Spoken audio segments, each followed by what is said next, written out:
think we are live. Hello, everybody. If you are tuning in today, you must know that this is the Dungeon Sphere, and we are on Lair 3, otherwise known as the Lost Seas. If you have not tuned in before, shit's been going down. It's true.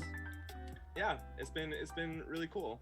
But before we get into the game, I just would like to say a few things. Number one, thank you to all of my players who have been amazing this entire journey. Number two, everyone should take a glance at the episode title. Music make you lose control.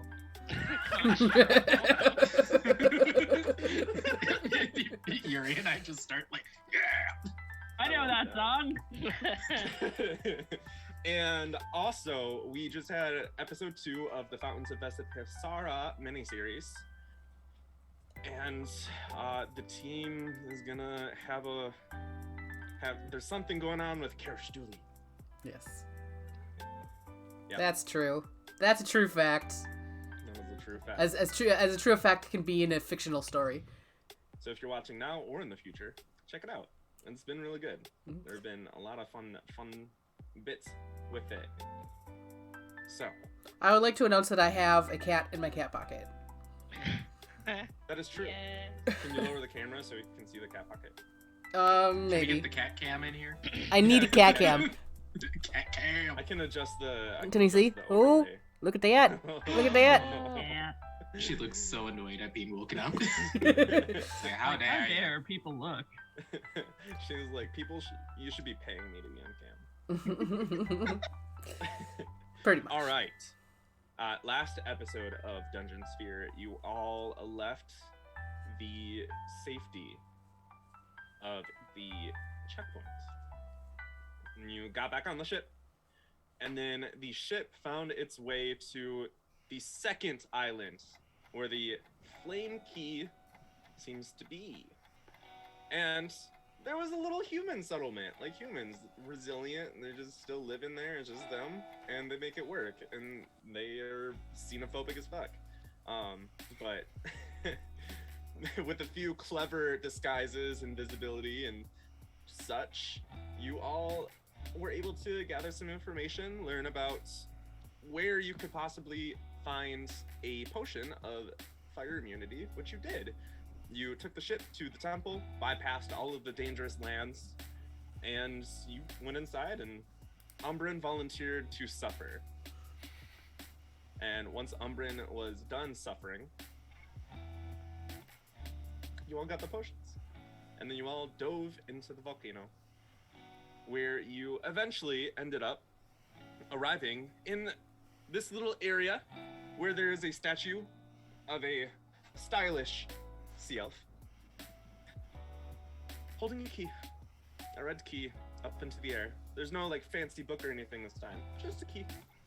But then 2 Gearkeeper constructs, aka the things from Critical Role that are really cool and whirling blades of death and whatnot, rose up from the lava, and it is now time to roll initiative.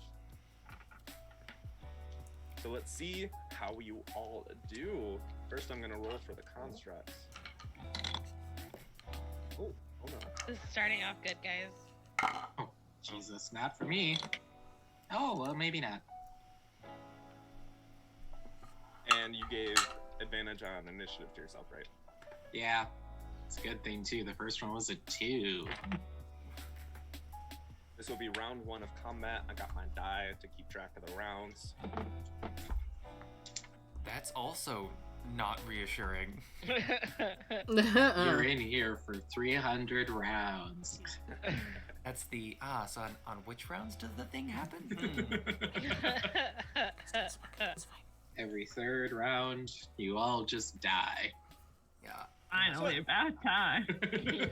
So at first, these things just look like golden spheres, orbs, made out of metal, kind of like woven together. There's edges along its surface. and it seems harmless. It's just a sphere, just wonderful. But then all of a sudden, blades start popping out, and little spikes start poking out as well, and they activate because of your presence. Vrexil is having a lot of thoughts about this. Little nosebleed, like what? Yeah, there's a lot of things New running ship through just Vrexil's head as dropped. he's seeing it. Can yours do that? So, hopefully there will be some time for Vrexil to investigate these things a little bit. But for now, let's get some initiative rolls. Did anyone roll over a 20? Well, looks good, guys. Looks good. All right. How about 15 through 20? I got a 19. 17. 16. I'm first in initiative! This never happens! How did you do that? I got advantage on the roll. I cheated, but it's okay because my god lets me cheat. I cheated How in game. about 10 through 14? 13. Okay, Moxie, what'd you get? Hang on. You said 13? Yeah. Right? Okay. I got a 6. Oh. I rolled a 2. Oh no. That's where the cleric. Hey, other cleric. Yeah, right? Mhm. Oh no. Well, unfortunately, the construct number 1 rolled a natural 20. Ruh-roh. Well, time to die. It is going to move forward 40 feet. 10, 15, 20, 25, 30, 35, 40. It just seems to be heading your way, Making its way. making it away, and then it is going to release a. It's gonna 45. Release? I'm not okay with anything that's Release. words. Not okay with any of those Kraken. words at all. Gonna move one That's closer. what all It's gonna the get right up Krakens next to were in Braenna. the And spoiler you just chat. see it going and getting into position to unleash its shrapnel blast. No. I need Ooh. everybody except Umbran, who just so happens to be out of range of the 30-foot cone, to roll a DC 15 dexterity saving throw. Alright, dice, don't fail me this time. Can't wait to use my emboldening bond already. Yeah, right? Oh. You're rolling what? I don't need to. Actually, I'll keep mine. Y'all got lucky. I mean, honestly, I would have had to build fairly low in order to not get this. It is But- a DC 15 dexterity saving throw, and if you fail, you will take 14 points of piercing damage. If you succeed, it will be halved to 7. If you succeed and are a barbarian, it will be 3. I'm not raging yet, Dev. You haven't raged yet. Never mind. Ooh. Yeah. And I don't have the thing yet. I don't think that would have made this be nothing. You know, Vision. how At level 7. when Grog Yeah. first raged in the Vox Machina series, and it just like everything crushed underneath him and everything was so cool. And I'm like picturing Braenna doing that now. Maybe You know, will. I watched Encanto this weekend, and I was like, oh, my Braenna's God, Luisa. I've seen Encanto 3 times. I cried my eyes out every single time. Yeah, it's adorable. I'm Over sorry, and you said over. 7 if we Yep. avoided it? Does anybody not look like they're gonna do well on that?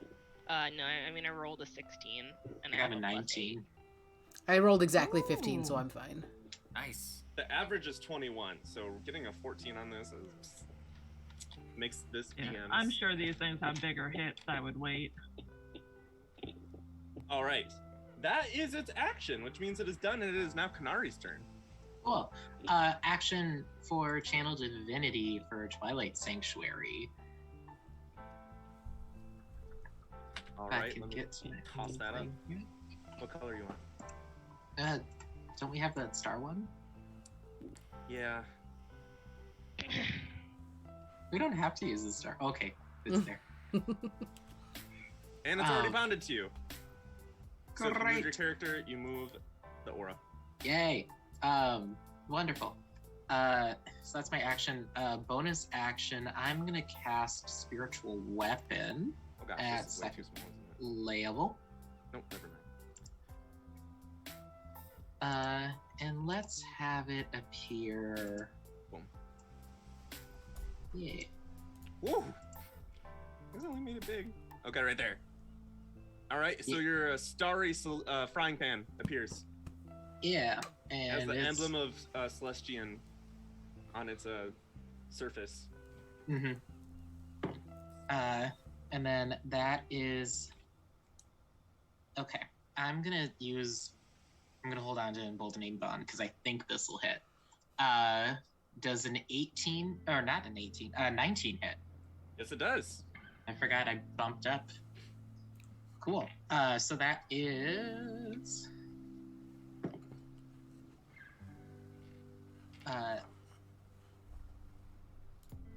what am I doing? How do you play a cleric again? That's 8 points of force damage.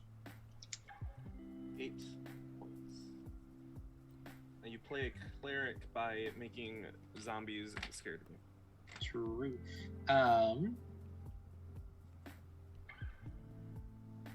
And then I think that's my turn. I'll roll for temporary hit points, and I got 12 hit Ooh. points. Got a 5 on the die. All right. The next Gearkeeper construct is going to go. What? It's going to move What? in front of the statue, and it's just going to... use this... maybe? No, it's going to move right here. It's got 60 feet of movement speed, so... All right, so it's going to get everyone but Braenna in this 30-foot cone. Because if it tries to get Braenna, it'll miss other people. So Moxie, Canari, Vrexil, and Umbran will have to do dexterity saving throws. Natural 19. Still not 18. great. 15. Natural 18. Whatever. I don't know. 5. Nat 20. Ooh. All right, this is a much better roll. So if you succeeded on the DC 15 dexterity saving throw, you will be taking half of 22, so that is 11. If you failed, you'll be taking 22 piercing. Ouch. As this thing kind of just opens up a little hole, and a bunch of different pieces of shrapnel, blades, and whatnot just fires in your direction. You all try to dodge out of the way. Things cut you and scrape you and pierce your skin, and you got like probably metal slivers in you at this time. But for those who are dexterous, you manage to avoid much more of the blow. And then its turn is done. Braenna takes 2 slashing damage as the blades whirl around and slice into your skin. And Rude. then it is your turn. Okay. Rage! And then I'm gonna do... Ajay. Yep. I'm gonna swing around with the Dwarven Thrower. Ha ha ha! Natural 20. Cause reckless. So let's Noted. see. Yeah. So that's this. Can I drop? Can I? Do I have to call before the hit for Branding Smite? Yes. It's a spell. You gotta cast the spell. Oh, lame. Yeah. Okay, then I didn't do that. So 3, 11, and then crit 22 points of damage to that one. Right. You smack it and you dent its form.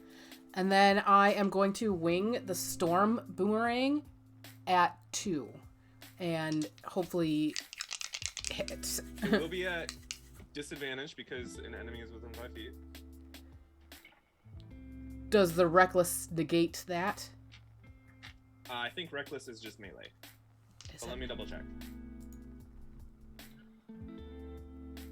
Oh yeah, it is. Okay, cool. Still gonna do it. So you just spin it around. It actually curves. Well, that's a 19 and a 14 on the die, so dirty 20. That'll hit. And you said number 2, right? Number 2, yes. So it needs to make a con save because of the storm boomerang. It rolled a 2 on the die, so that's 6. So it is stunned until the end of its next turn. Is it? Ooh. And yes, I figured that might be helpful. And it also takes... So this guy is bludgeoning and the other 3 are thunder. I don't know if thunder is going to be useful or not, but going to do it anyways. So as Braenna tosses this boomerang, it swirls around and it seems to be building up this charge. Holy And then when it shit hits balls. it goes against its form and it seems to just rack this construct. And it whirs, not in pain, but like malfunction, that kind of like. So I rolled exceptionally well on this 44. That is 4 points of bludgeoning damage and 11 points of thunder damage. And it is stunned. And it is stunned until the end of its next turn. And it doesn't appear to have any sort of like resistances against thunder. And that is my turn. All right. Umbran, as you watch Braenna whirl the boomerang around, you're like, yeah, it's time to go. And then Braenna might get temporary hit points too. Oh, yes. And so it's Umbran's. I wasn't sure if you were done. That's 10 temporary hit points for Nice. Braenna. So number Trying 2. things is usually my deal, but that's okay. We'll do something different then. No point in wasting us. I only stunned number 2. I didn't stun number 1. Well, my whole thing is I've got twin spells, so I can stun 2 things at a time, but that's fine. Don't worry. Oh, cool. We'll just wait till next turn. I will have to use my bonus action to dash to get close enough to this thing. And I'm just gonna toss a free inflict wounds on it with advantage because it's stunned. Oh, Don't number know 1 isn't these stunned. things. Number 2 1, is stunned. number 2 is stunned. Oh, I thought you hit number 1 and that's why it had disadvantage. No, number 1 was hit with the dwarven thrower, then she chucked the boomerang and it swirled around to hit number 2. Screw that. I'm walking over here then. All right, this is advantage. With advantage, that is going to be a 22 Oh yeah, to hit you got it. for 3d10. All right, what's it looking like? I touch it, and All it right. hurts. The shadows from your joints swirl down into your hand, and then it seems to leave this like dark, almost rusted imprint into its side. It's a pretty decent roll for 22 points of necrotic damage. Whoa. That is a very good roll. I still have a bonus action. So, I'm going to...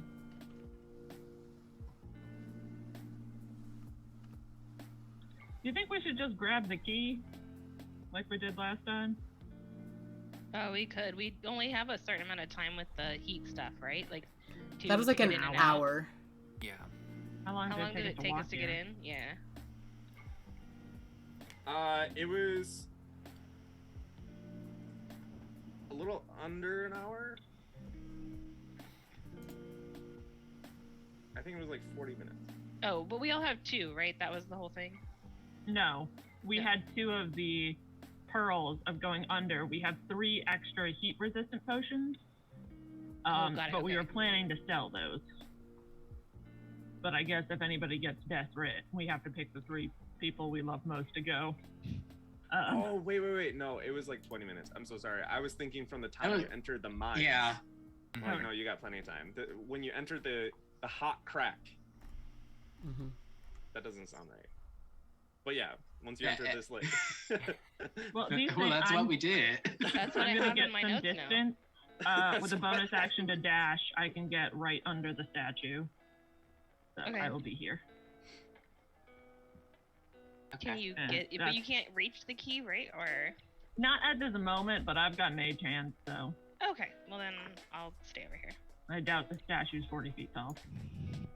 All right, Umbran, once you're done, it will be Vrexil's turn. All right. Vrexil is going to. So number 2 is stunned. Vrexil is going to tug on the Glove of Force and cast Arcane Hand, and summon the giant purple fist right next to number 2. Yeah, that will work. Big Large punch. fist. And is going to use the clenched fist to make a melee spell attack against it with advantage because it is stunned. So let's start there. Reminds, like, whenever Arcane Hand is cast, it reminds me of the Super Smash Bros. Like crazy, like Master Hand. Yeah, very much so. Let's see. When it grips you and. It's plus. Oh, it's not great. It's a 16, even with advantage. 16 does not hit. It Oof. seems as though it Do you tries. still have Emboldening Bond? I do. You do. I'm gonna make Yeah, the. 'cause he's like right next to you. Yeah, let's try that. 18. 18 is his armor class. Ooh. Whew.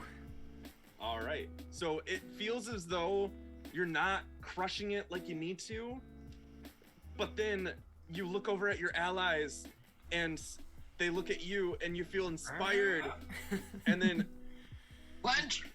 He clench a raises little me up, bit, starts and then playing behind you. breaks through its armor class. Ooh. All right. So that is 4d8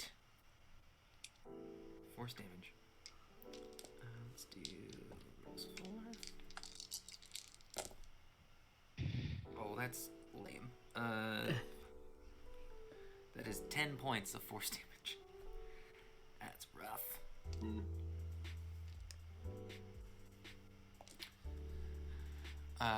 And then. Yeah, Vrexil's gonna move 10,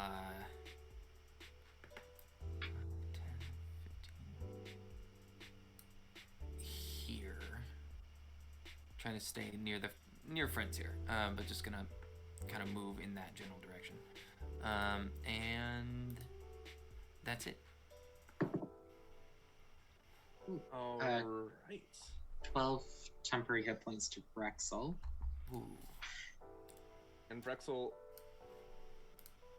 Moxie, you see Vrexil summon his hands, Umbran running for the statue, and Braenna engaged with construct number 1. And you think, now's the time, so it's not your turn. Oh, okay, cool. Took your time deciding that. I was But- like, well, I guess I'll see what everyone else does. I don't want to get into this too quickly.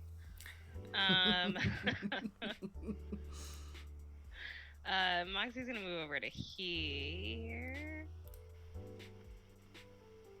Like, punching it doesn't make it unstunned, right? It has Nope. to do stuff. Okay. I just It's wanted to- stunned for until the end of its next turn, so it doesn't get to move, or it doesn't get to do an action when it goes. next turn, yeah. Yeah. It's That's- like Stunning Strike then. Yeah. It's fun. Okay. I'm gonna just punch it. 'Cause why not? Who would have thought? I know. Well, I was Inspired by the looking giant purple hand. Yeah, Moxie's. It's at advantage because it's stunned. Vrexil's like, I tried punching it, it didn't work quite as well. Now you gotta Okay. put your back into it. Just Okay, I rolled a 19. Everyone's really Alright. branching out, trying new stuff. That'll hit. That'll hit. You know what's funny is that it's immune to being paralyzed, but not stunned. Interesting. So you That's chose gonna the right be condition. 11 damage. All right. I did no choosing, Dev. The weapon did it. Well, yeah. Like if someone else had done something to paralyze, like hold construct. Hold Yeah. construct. So for the second attack that I'm gonna do, that's 17, I think. Yeah. Oh, but I have Emboldened Bond, so. You do. No matter what you roll, you hit. Yeah. Okay. So I did that. And that's another 11 damage. Nice. And then. Is it yeah. only paralyzed that, or it's unconscious Yeah, that paralyzed is the one that automatically crits. crits. Okay. Stunned is not. I actually just looked that up. I was just thinking about that. I was like, wait a second. There's something with a crit. But yeah, okay. And then we'll use the key point to punch some more. All right, flurry of blows. Yeah. So that's 19 to hit. Yep. 10 damage for that one. And then there's nothing that says I can't use more key points in a turn, correct? Correct.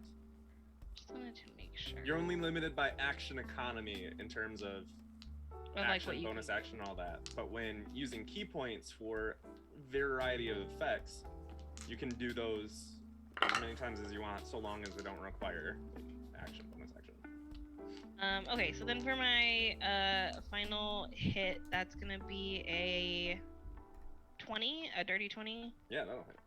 and that's the worst damage. 7 damage total. All right, so you go to town on this thing. You just go ba ba ba ba.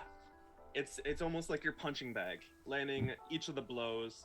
Any normal person, their fist would be like bloody, and this thing would be probably not as beat up as you're beating it up.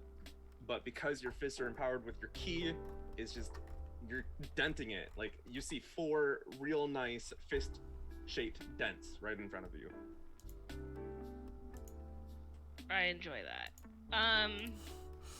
And then that's it. I believe that's all I'm gonna do. All right, now back to the top. 11 temporary hit points for Moxie. Woohoo! Does it get its shrapnel blast back? It does not. Braenna, it's gonna attack you Okay. with its arm blade at advantage. Neat. All right, so one of the blades comes swinging down to try to slice you open for a 24 to hit. Oh my god. I mean, yeah, that hits. Oh. 19 plus 5, 24 slashing damage. Halved to 12. Is All that, right. like all your temporary hit points? That is all of my temporary hit points. Hold on one second. Then it is going to move away, and you get an opportunity attack, except you have it at disadvantage, which means it's a straight roll for you, because it has a ability that makes opportunity attacks have disadvantage. Rude. Sorry, I'm just It's looking called It's Covered in Spinning Blades. Yeah. That's what it's titled in the monster stat block. That seems rude. Okay. Ugh. That's only a 13 to hit. All right.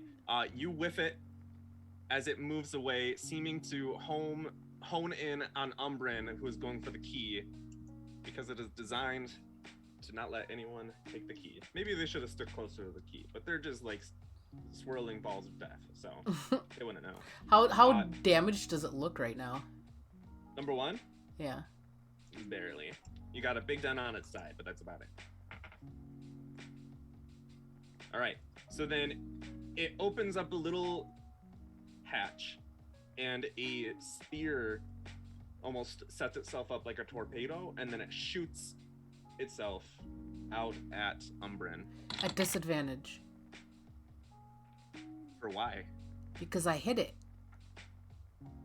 Oh yeah, you're an ancestral guardian. Oh, never mind. It's gonna be a 22 to hit. I rolled a 13 and a 14. Do you have shield? I do have shield, and with my new armor class, 23 doesn't hit. 24, what'd you say? I said it was a 23. 23 with my brand new armor class, 23 doesn't hit. All right, so Nice. this spear is about to hit you, and your allies say, Umbran, watch out! And then you turn, and and then you summon the shield, and it hits it, and then bounces off and clatters away. That was one of my brand new shield tattoos. And it's gonna rush up on you. That's weird. All right, its turn is done, so it is It's now rude. Canari's turn. Cool. Bonus action. Which way's best?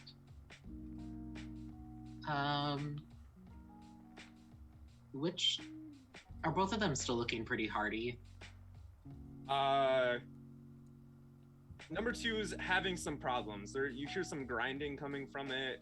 It's leaking some sort of fluid. Well, I'm gonna send spiritual weapon over to it's within 20 towards Umbran and the first construct. It's 5, 10, 15, 20. So I can only move it 20 feet and around. But as my action, I'm gonna fire a guiding bolt at this thing. Number 1? Yep, at number 1, at third level. You summon some of the stars in your Twilight Sanctuary and just... Yeah. Ooh. Jeez, this die is rolling really well tonight. That is a 26 to hit. Oh, definitely. Cool. So that is, I think it's 66 radiant damage. Essentially payback for the shrapnel. Maybe. Cool. Wow. I rolled 2 1s. That's garbage. 17 points of radiant damage. All right, you hit it, and the radiance seems to sizzle against its form, and then it is coated in this light gloss of shine. Shiny shine. Then I'm gonna try and regain some temporary hit points. Get back up to 10. Nice. All right. That is everything. Number 2 is no longer stunned, and now it is Braenna's turn. Yes. Okay. Oh, and the boomerang's like right next to it.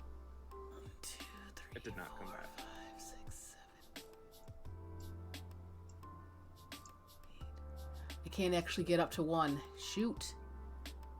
Oh,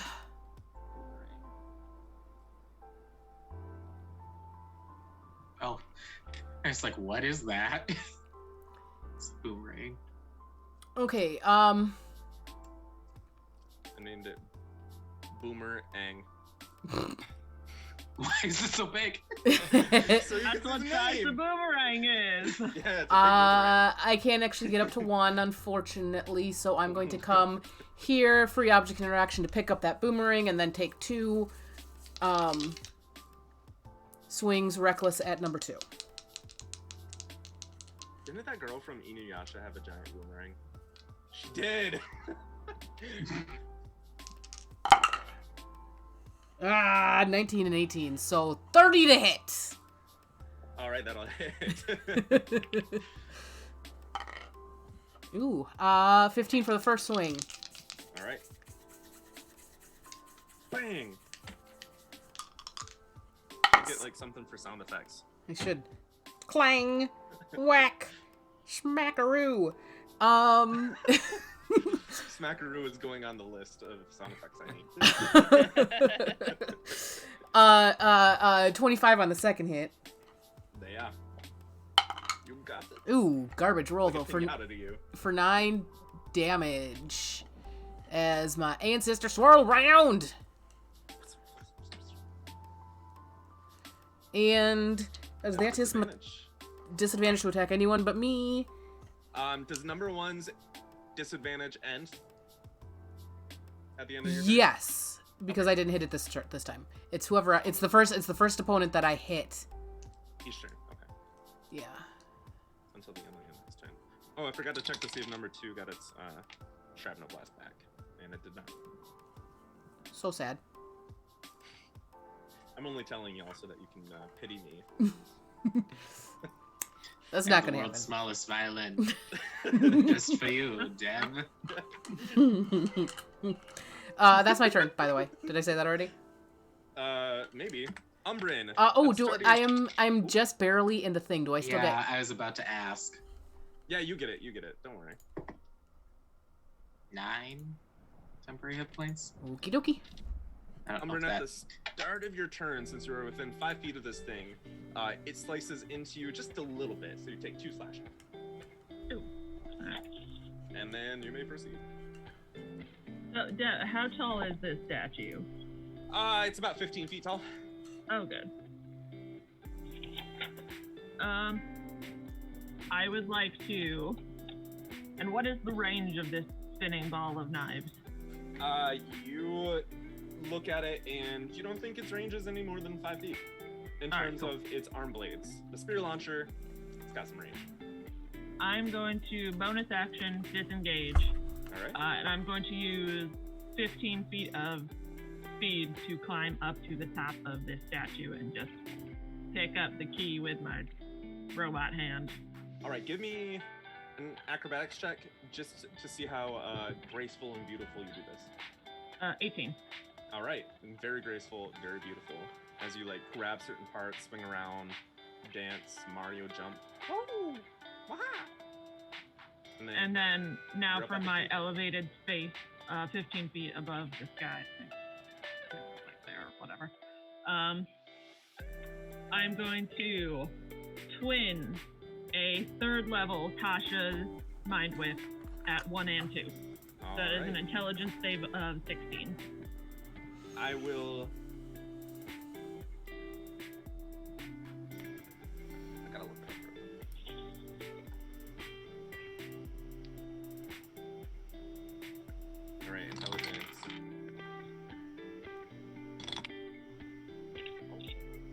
What was the DC? 16.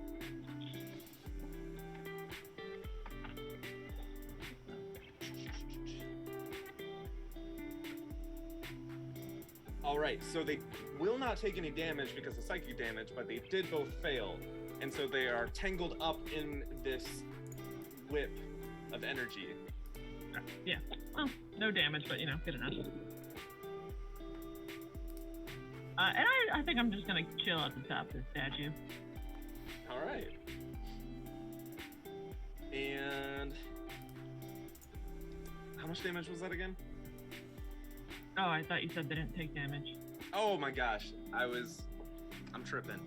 I can roll it if you want, but it'll just be for the fun of rolling dice. No, that was just me tripping. Alright. Umbran, you're done. Vrexil, you saw Umbran dash up to the top of the statue and pluck the key, and it is now your turn. Okay.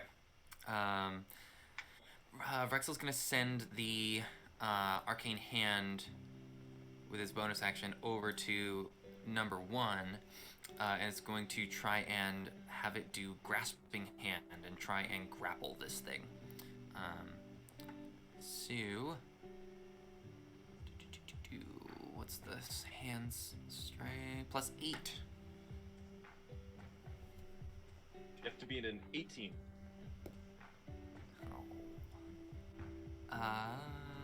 No, I rolled a natural 2. Oh. So, nope. The hand tries to get around it, but it's whirling so much and the blades are getting in the way that it's pricking its fingers and such, and it just can't seem to get a grip. Would you consider the hand a creature? For this case, yeah, since it's given a size and AC and all that. Creature. You know what? Let's try, because I've still got the, am I close enough to Moxie to have the thing still? Yes. I believe so. Once per round? Yeah, I'm gonna try adding a flash of genius to make it a 15 plus add the 1d4. Let's just see. No, 18, so I tied it, which I think means it wins. Yep. Shoot, well, worth a shot. It was a good attempt. Alright. And then for my action,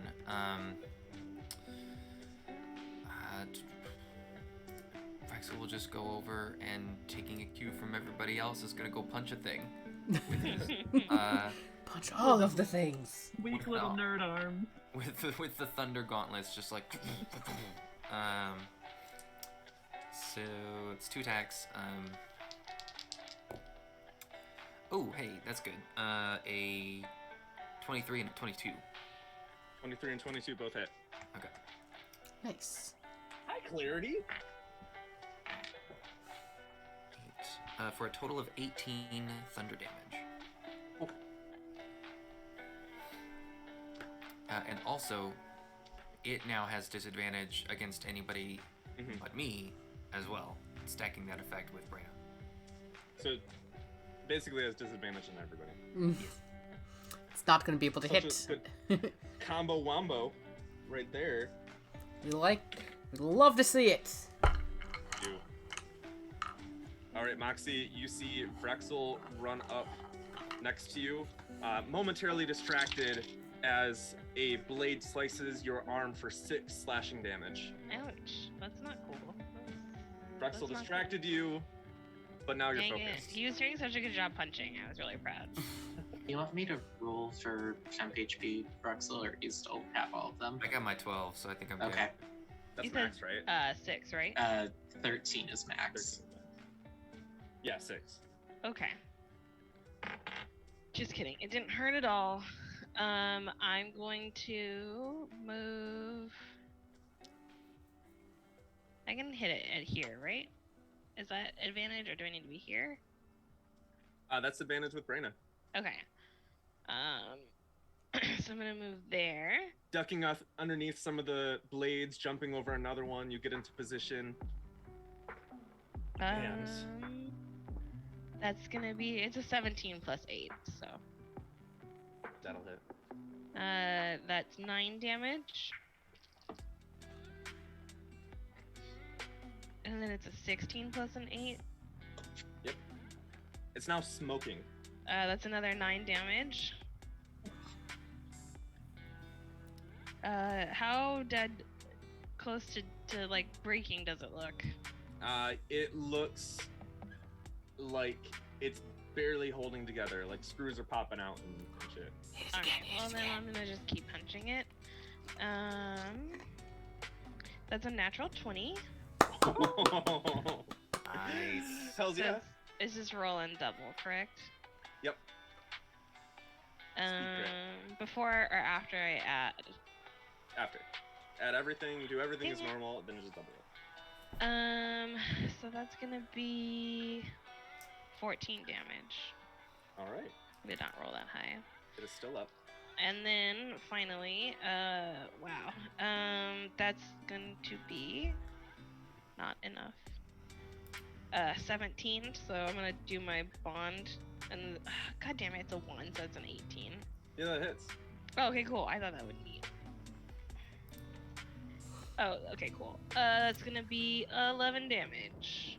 Alright, so how do you want to do it? I like to think that Moxie has just been like spinning around it, punching it, and like weaving between the blades. And like when one comes to hit her, she's gonna like grab it and like kind of rip it off, and then just like punch with it until it just stops I'm gonna moving. dabble with And you some just blades. keep going. It Yeah. falls to the ground and it's already like just dead to the world, but you're still hitting it with the And she thing. jumps on top of it and is like, ah! No machine will triumph over me. You get a little flash of a memory as you do that with hawking and the training dummies that you used to do. They were the ones with the little arms that when you punch it, it comes swinging back at you and you have to duck. Yeah. You get a flash of that memory and you're like, damn it, hawking did teach me something. I'll never admit it, but Next time you call home, he's gonna be all like, "So, training paid off?" Yeah, and you're like, "Shut up, didn't happen, wasn't there?" I don't know what you're talking about. You All didn't right. see it in person, therefore it's not real. This is all an illusion. Now tell me what I want to know. That was your action, bonus action yes. for flurry. And then I rolled twice already, so I got my action and then my second action. Cool. All my bonuses. And now you're on top of it, and you can get some temporary hit points if you would like, because yes. you did get cut. I And would like. then it is back to the top with number 1. There's a I hand rolled against a- it. 8 temporary hit points. I only for- have 5, so it's more than I I rolled a 1 on the die. had. Does not get its shrapnel blast back, so it's gonna move away from the hand, provoking an opportunity attack at disadvantage because of its whirling form. Does it? I don't. Does the hand have a standard attack that it can use for that? Let me check. I might need to adjudicate. Also, I don't know if, because I hit it with guiding bolt, so any attack made on it, because I think there was just Tasha's mind whip, which was a save. That's a save. So I don't know. It does not have any actual attacks. Yeah, you're right, because you have to use your bonus action to command it. Yeah. All right, That's so okay. I'm gonna need that guiding bolt Advantage. when I get down. Yep. Yeah. Okay. it fires a spear at Umbran.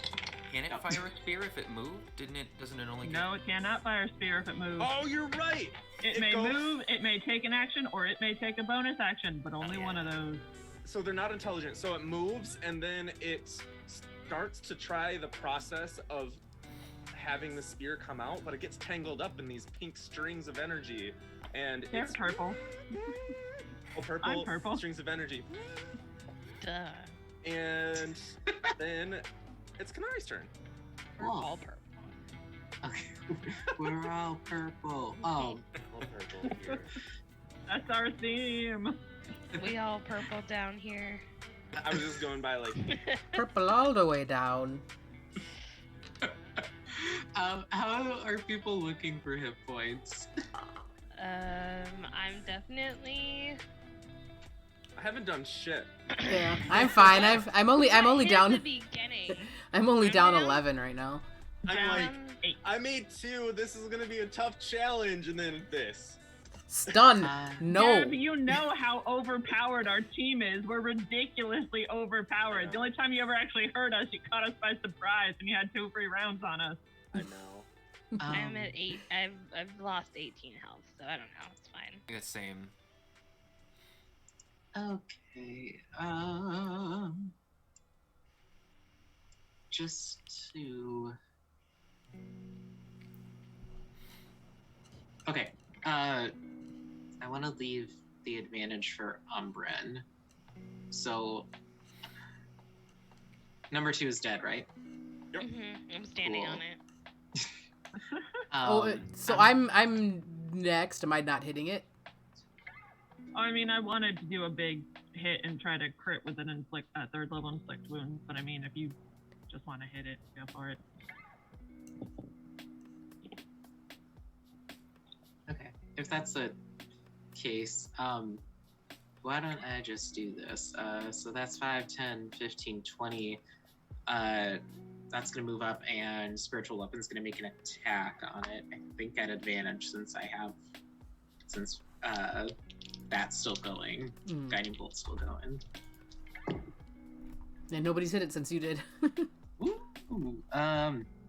Other die rolled an 18 for a 26 to hit. That'll hit. Cool. Would you like to add your emboldening bond? Don't do Not that. yet. And then 11 points of force damage. Good roll. Yeah. And then I'm gonna. Do I want a guiding bolt or do I want to do something stupid? Do the stupid one. I'm gonna use Sphere of Radiance. Okay. So I need a Constitution saving throw. And that's a 20 foot. I'm just gonna blast number 1 with it. Who rolled a natural 1? By the way, everyone, Sphere of Radiance is a homebrew spell by Dev. It's basically a cleric fireball. Noise. Yeah. So that is 66 radiant damage, and then it's blinded. I don't know if it can be blinded, Actually, you'd be surprised. it can be blinded. So that means attack rolls on it would have advantage, right? The stupid thing worked. Ooh, I see some 6s. So 27 points of radiant damage. Nice. Wow. So this sphere just bursts out where Canari had targeted it, and it seems to sear against the construct's form and against the ground, and there's this kind of like light vapor rising off of it. And yeah, 27. Nice. Big spender. The Jorb. Hey. That is everything. I'll roll temp HP. Nope. And it is blinded. Mm-hmm. Despite it having blind sight, because it would... Yeah. Okay, so it can still suffer the blinded condition. It just has blind sight, so invisibility wouldn't affect it. Yeah? I think so. Maybe it senses vibrations. Such a good vibration. Let's see. This is sage advice. Let's see what it says. Okay. Because it doesn't say it's immune to the blind condition in the stat block. So that's where it's... if a creature is blind beyond blind sight radius, do ranged attacks receive advantage to a hit from it? That's not No, pertinent. that's not it. Yeah, it can perceive its surroundings without relying on sight. So it being blinded shouldn't... So it's not immune to blinded, it just doesn't do anything. It just doesn't matter. It's just mechanically ineffective. Okay. That's what we'll say. I still dropped a giant radiant sphere on it, so I'm happy. You. Oh, yeah. Well, that's everything for me. All right. That means it is Braenna's turn, because Drew's dead. Okay, well, I'm coming up here. I'm gonna do whack whack.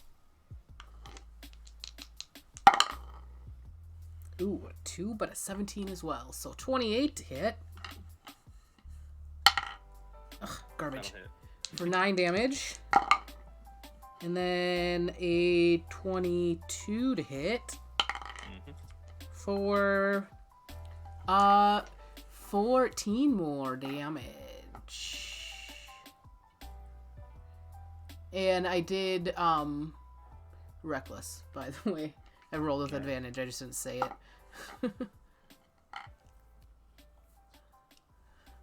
Is that it for you? Yes, that's my turn. I'm giving Umbran flanking for advantage if he wants. Oh, I think he wants it. Because he wanted the guiding bolt advantage from the Canari. I'll take any advantage. I just want to try to crit. Mhm. Advantage time. Let's get that crit! I believe in you. That's why I reckless every time. I'm crit fishing all the time. That's just like my MO. Great fishing.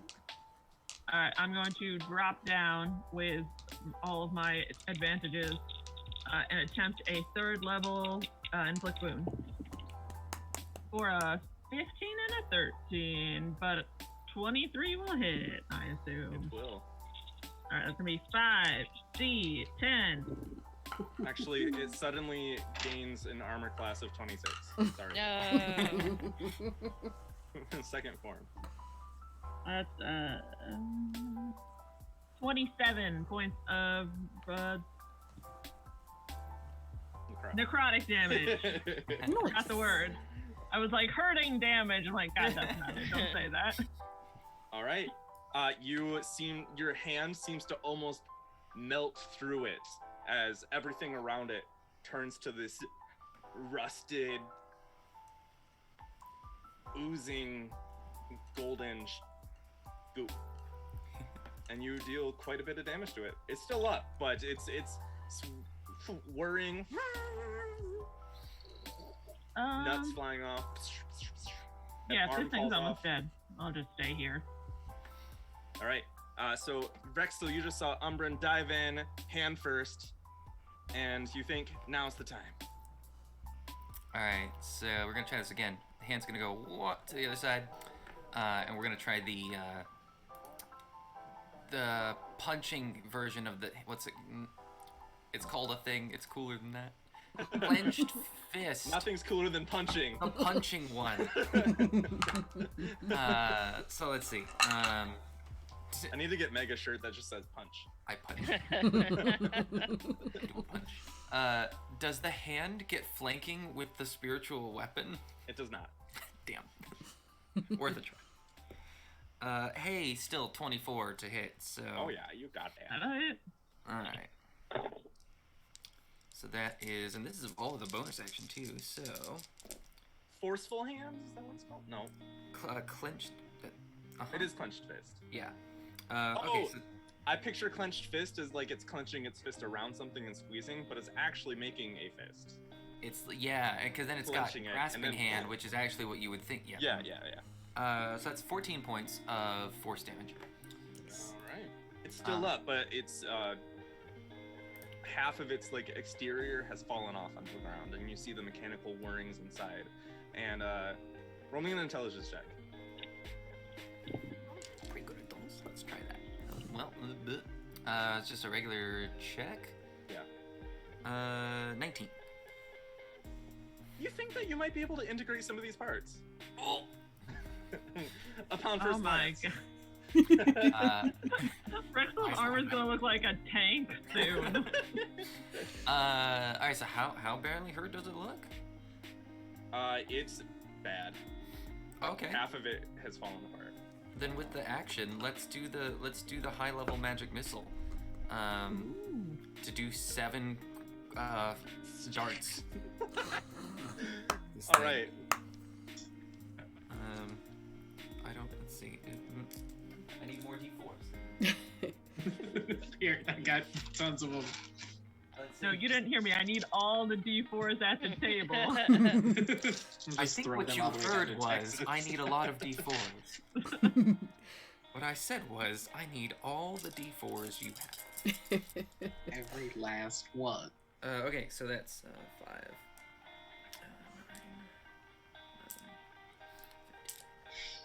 16 plus 7 for 23 additional force damage. All right. How do you want to do it? Yes. So, looking at the interior of this thing, and Vrexil kind of scopes out like, oh, that could be useful, and that could be useful, and that could be useful. And so each of the magic missile darts just goes for like a screw or a hinge to just like a hinge door, like a, you know, when you take the hinge pin out on a door, it's just like ping, ping, ping, ping, ping, ping, and all of those parts just fall off the thing. Vrexil's magic missiles look like screwdrivers. Yes, 100%. And it comes apart, everything popping off, and it shakes and then collapses to the ground, and just all of the parts just disperse in front of you. And you've successfully defeated the swirly boy of death. Ooh, we did it. Good job, guys. Nice. Everybody feeling okay? I mean, I'm a little bit scratched up, but I think I'm fine. Yeah. I can heal us once we get back to the ship. I think we might be able to just heal ourselves on the walk back. Yeah, we're doing okay. It'd be like 1 or 2 hit dice might do everyone in. Okay. Sure. So, would you Got- all like to leave? So you got the key, Umbran? I've got the key. Vrexil, do you need time to Yes, please. disassemble? Yeah, we're not at risk of like the floor is not like disintegrating beneath us or anything, right? No. You have 40 minutes. Okay, then yeah. As 20-minute much- walk to get here, so you have about 20 minutes to do whatever you want to do in this. as many of the parts of this thing into the bag of holding that he can fit. Braenna's gonna go to the other one and start ripping off things that she thinks might be helpful. Do these things look like they have? Is there like a power source, like a you know, any kind of gem or something that looks very like magic-y? Upon looking closer into it, you need to roll me an investigation check. Hey, down go the glasses to give. Do you want advantage with this, Vrexil? I actually just got it with those with the Okay. new Goggles cage for minute glasses. C. I shall go assist Braenna then. I will point out like mechanical pieces. And Like bits stuff. that would actually be useful, because yeah, otherwise Braenna would just be pulling out random, like, this looks pointy. No, that's collapsible. If you stab them with it, it just goes in. Do I still have the bond? Does that still happen? Yeah, it lasts for 10 minutes, so. Okay. And you got so, your flash of genius. so that's 18 plus 5 from the Flash of Genius. For 23, 24 with a 1 on the D4. So 24. You look inside, and You think that this doesn't have any sort of power source? Interesting. It's all gears, clockwork inside, and there's something in here that piques your curiosity. It's kind of like a coffee machine. How when it's heated, it seems to do something to it that makes it work. Ooh, okay. And It's steam powered from geothermal vents in the volcano. Ooh. exactly, Umbran just Weird. comes over and does that. Like, Like, yes. It makes a delicious morning breakfast. That's what I thought the correlation was so gonna be. that's about it. It seems to be self-powered and Okay. almost like the closest you can get to perpetual motion. Interesting. Okay. Yeah, Vrexil is definitely taking as many of the parts that facilitate that process as possible, as well as one or two of the blades, a spear if he can, and just a couple of pieces of the like the outermost shell that hopefully will provide some of the heat resistance. Cool. Perfect.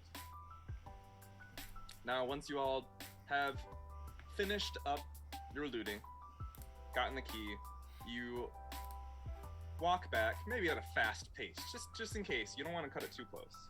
And you get through the crack, out into the general mines, back out into the open, and you start to realize that, like, oh wow, fresh air.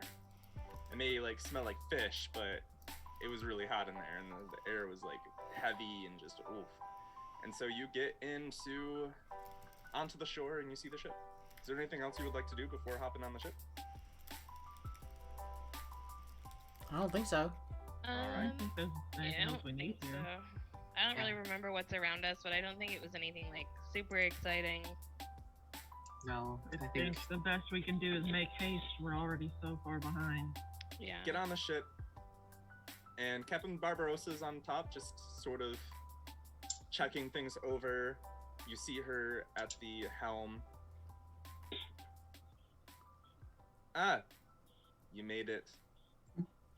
Yeah, I think we're good to head out. Very good. Scalesy, tell everyone it's time to depart. And she does. And you all venture back out into the sea. Now, I must ask, do ya have anything you need in the village before we leave this area? Any other reason that we have to stay in these islands? Think so, did we? I don't Did think we so. promise something to someone in the village? was it the. I don't think we had anything left at the temple because we didn't want to go back because they wanted to cleanse us. Yeah. Yeah. Yeah, that was really weird. Yeah. Question for the DM. We would have all the components we would need for the ritual. I'm assuming, right? Yep. That okay. So we got the shard and we got all the other things. Cool. I don't need anything. All right. I don't have anything that I need either. So we're good to go. And And they we're hanging throw on up to the sails. conch, right? Still, Yeah. or like the last island. I thought that's where that conversation was going. Like, do you have anything you need to blow on, perhaps? Is there anything you'd like to, use or, blow into? Who Do you knows? have a MacGuffin? And you I'm- head into the fogs once more. It's hard to tell what time it is, but upon checking Umbran's watch, But Umbran knows. you Let me tell you, the watch, best item we brought into the dungeon. realize it's getting a little closer to evening, and it's probably time to rest. It took a bit to sail around all the time. You're all a little weary, so sleep is you're on the cusp of sleep. Just a essentially. regular Have a long door, rest. right? It's not Yeah. a magic door taking us to a faraway land. Yep. You go down and you're just like, nope, regular door. Sweet. And we're gonna take an early break because Oh. the rest of today is gonna be. Long. Yeah, we're gonna need some uninterrupted time. So we'll take a break right now. Also, I have to pee. And no one was surprised. Okay. I went beforehand and then I drank caffeine. Okay, we'll be back in like 12-ish minutes. See you guys in a bit. And we're back. After a thrilling and tough, dangerous, close battle, Very the close. team headed back onto their ship and ventured back into the fog. They take a long rest and they wake up the next day. No sign of land in sight or anything, so you have maybe a day or so to do your things. Everyone on the ship is doing their roles. Oh, go ahead. Oh, Umbran's just gonna hang out with both and Cogster, just observing how like another Warforged acts, because in the brief interaction that they had, he felt so different from Umbran. We're not gonna talk about anything substantial, just like spend the day, help him do whatever, watch Right. him. He's very happy for the help, and you notice that he is contemplative. He doesn't talk a lot, but he has great insights when he does. We gained like 5 relationship points. Yeah. It's almost like If this is a He's- romance sim, you're on the right track. he's almost fatherly in a way. Grandfatherly. Doesn't show any age because he's a Warforged, but it's that kind of energy about him. What else would people like to do? Who is the person that's like, doing navigation stuff? The like bird. Navigator Sykes. Yeah, Sykes. I think Moxie's Kenku. gonna hang out with them like up in the crow's nest, or just like kind of swinging around up and like running along, just being like kind of helpful and also kind of annoying. Actually, Just when I'm some up here, boat parkour. Yeah, boat parkour. when I'm up here, I call it the Kenku nest. Oh, okay. And then immediately they're always and forever gonna be Kenku nests now. It's really nice to have company up here. Usually people don't want to make the journey. And as they're like talking, Moxie's just like doing cartwheels and shit across the ropes, having a blast. Yeah. Also getting those 5 relationship points. All right, who else wants relationship points? I think Braenna's just kind of pacing up and down the ship, like pulling ropes if people need it, but otherwise just kind of pacing around the ship. The top deck. Short stack will randomly appear in front of you. I sense anxiety coming from you. Not anxiety, Yes. just Oh. apprehension. Well, I have something that can help with that. It's more booze. Does alcohol, because I have like this and this, and she pulls out both of her alchemy jugs. No, it's a lot stronger. Have you ever heard of narcotics? I'm gonna pass on that. Thank you. No one wants my drugs. No. Well, I Somewhere think off in the distance, you hear Moxie go, drugs? I go. Even further off in the distance, you're no. I won't say that, but not me, thanks.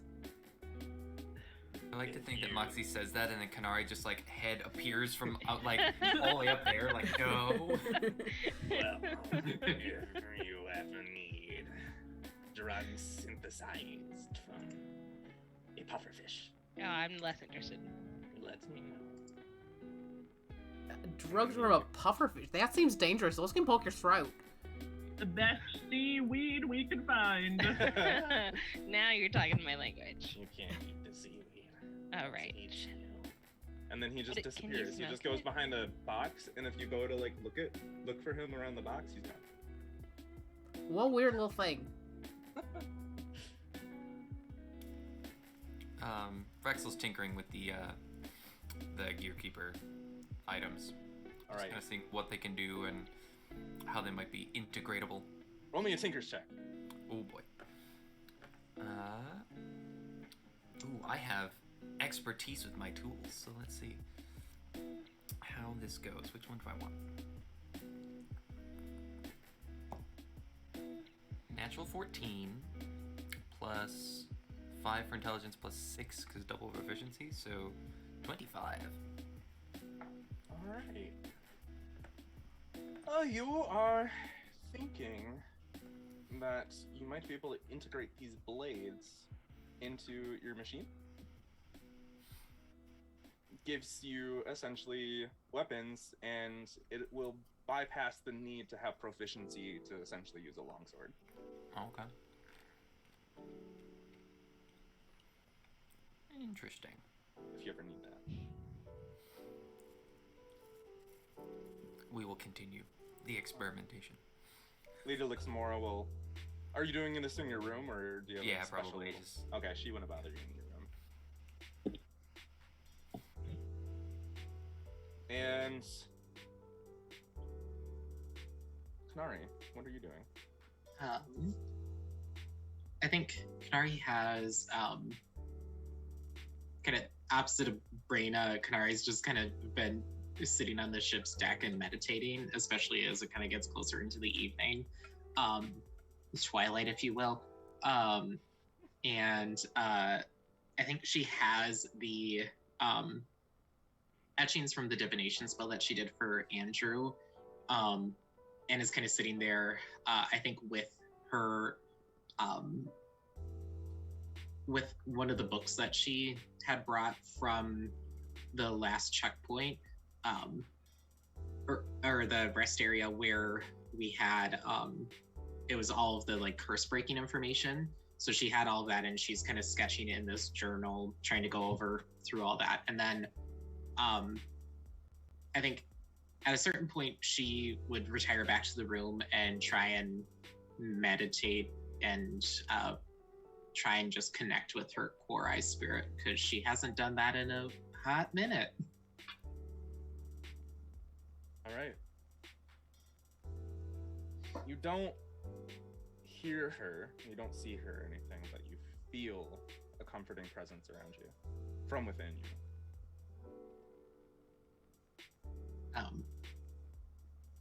I don't think Canari says anything. I think she just kind of wants to exist, knowing that there's that connection there for a while, and just kind of trying to find a sense of peace and tranquility in preparation for what's to come. Yeah, and it's quite a nice little scene, just you under the stars, moving things around, looking at it. Peaceful moment. And then everything explodes. Shit! Kraken! No. Sorry.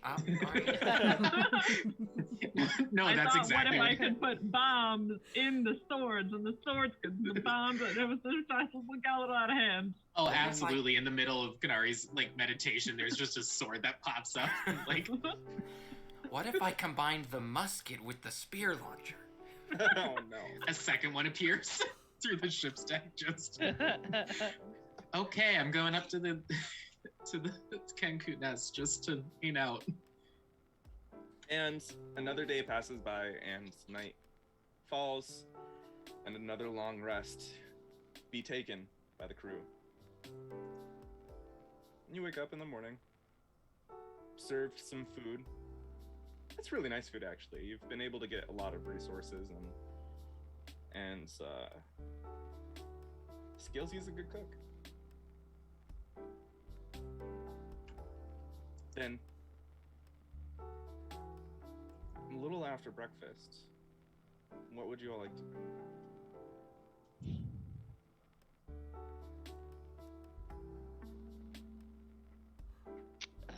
If nothing, it's... Yeah, I was like, I think Moxie's probably just gonna, go back to, or maybe, I don't know, maybe she'll chat with Canari for a little bit, just like, catching up, hanging out, best friend stuff.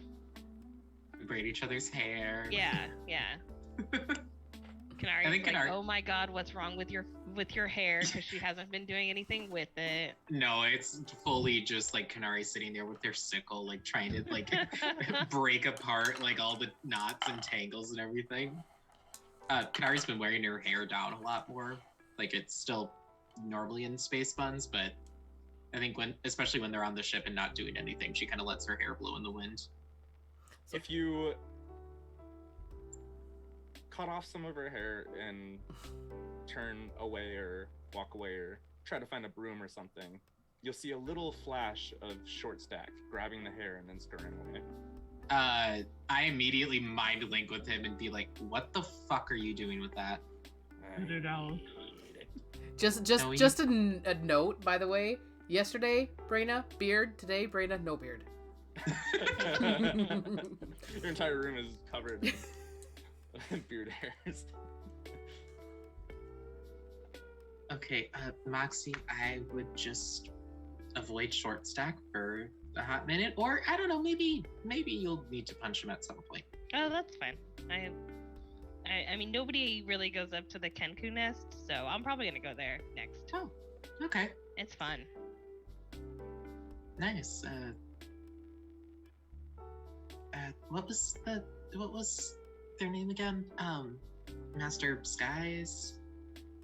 Something like that. I may have forgotten it already. I thought you spent all that time with. I mean, like, Look, I don't know. Like, maybe like. I What a don't- 1-1 friendship point.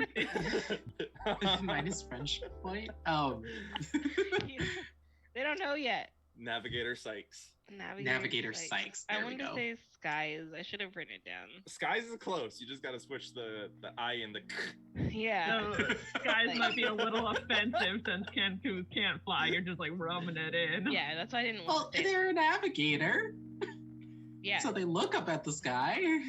When you get up to the Kanku nest, Sykes looks at you. Oh, Moxie, I've been waiting for you. Oh, hey, what's up? Do you feel something in the air? Air? Yes. Like, Thing is different. no. No? I don't know. Maybe I don't have it. The sense. You might not. That's true. But can't you see that the fog is thinning? Oh, yeah, I can totally see that. Can you? You know, kind of. Can you see that every so often? There are stars that poke through the sky? I have not looked up once. Well, I mean, not now. Oh. It's morning. Alright, you're right. I got you. Anyway. We're coming upon something. I hope it's another island. We need It to. doesn't feel like it. Oh. Crap. Alright, well, maybe I'll go let some people know that. I'll be Please do. back. What a good. Okay, bye. And then she just like jumps down. And runs to find everyone. Probably Umbran. Look at her move her tail feathers. Very efficient. Just parkouring. Just. Yeah. And you go and who do you tell first? Oh gosh. I'm making you have to say their names. No, I'm just trying to think of. Yeah, I think she'd probably go find Canari. All right, where are First. you? Yeah. Scalesy would have asked you to help with cooking. Yeah, I was gonna say she's probably like carrying a stock pot out for like getting ready for lunch or something. It's so good to get different recipes in this ship. Oh, absolutely. I have never. I mean, despite living kind of close to a river, we just don't get fish that often. Nah. Fish ain't good unless it's fresh. That's Hi, true. Dozer. Everybody say hi to Dozer. Hey, Hello, Dozer. Dozer. Dog camp. Dog camp. Dog cam. He likes to come It and keeps hang like out. also blurring him out slightly too. It does. I gotta go. He wants up He's on a my bed, so I cryptid. gotta go move my gym bag real quick. Okay. I'd like to think Quick that plan before Dev gets back. when Moxie goes to find Canari, Vrexil is at Canari's side, just like, so hypothetically, if somebody had like, I don't know, been given like a biological weapon, how would that get? And like that conversation gets interrupted by Moxie. You see Canari's face just like a little pale, just like, what? No. I don't Hi, know what's happening. Moxie. Hey, what's I'll talk to you later. everything's okay? Okay. Okay, yeah, that's Just it. like- We gotta put a pin in that. What's up? I was hanging out up in the skies with Sykes, and yeah, it's fun. Good time. They said that there's something in the air, and that we're coming up on something that's probably not an island. I'm hoping it's an island, but You hear the ringing of the bell that alerts that something has been sighted. oh, see, there it is. He's right. Wow. Okay, well, I'll go put this back, and I think Canari like has an apron on, and she's like passes the stock pot over to Scalesy and just like unties it and like shoves it in a bag somewhere. Here, to give it, and she brings it back into the kitchen, sets it down, and comes back out onto deck. I should probably go on deck too. I'll go find other people. Heads up. Yeah, maybe get Scalesy Braenna and goes up Umbran. and starts yelling all over the ship like he normally does. Gets everyone ready and prepared. Moxie will run and find Umbran and Braenna and like kind of explain the same thing as we go up. I think Brain was still pacing, so. And as you all get to the top of the deck, Umbran was downstairs doing card tricks and trying to like hustle people out of money because I'm very short on cash. I have Alright, 6 silver and a dream. Exactly. roll me 3 checks using playing card set. And Lady Trinthus is invested in this, and so is crewman Seekslant. When Moxie gets down there, she will wait until Umbran is finished before being like, "This is important." May I use my charisma for my playing cards? If you're trying to deceive, Yes. Yes, then I am. yes, All right. you may. So that is you can use a yours. modified 20, an 18, and a 17. All right. How much are you betting on each of these? They'll match you. I will bet 3 gold on each of these.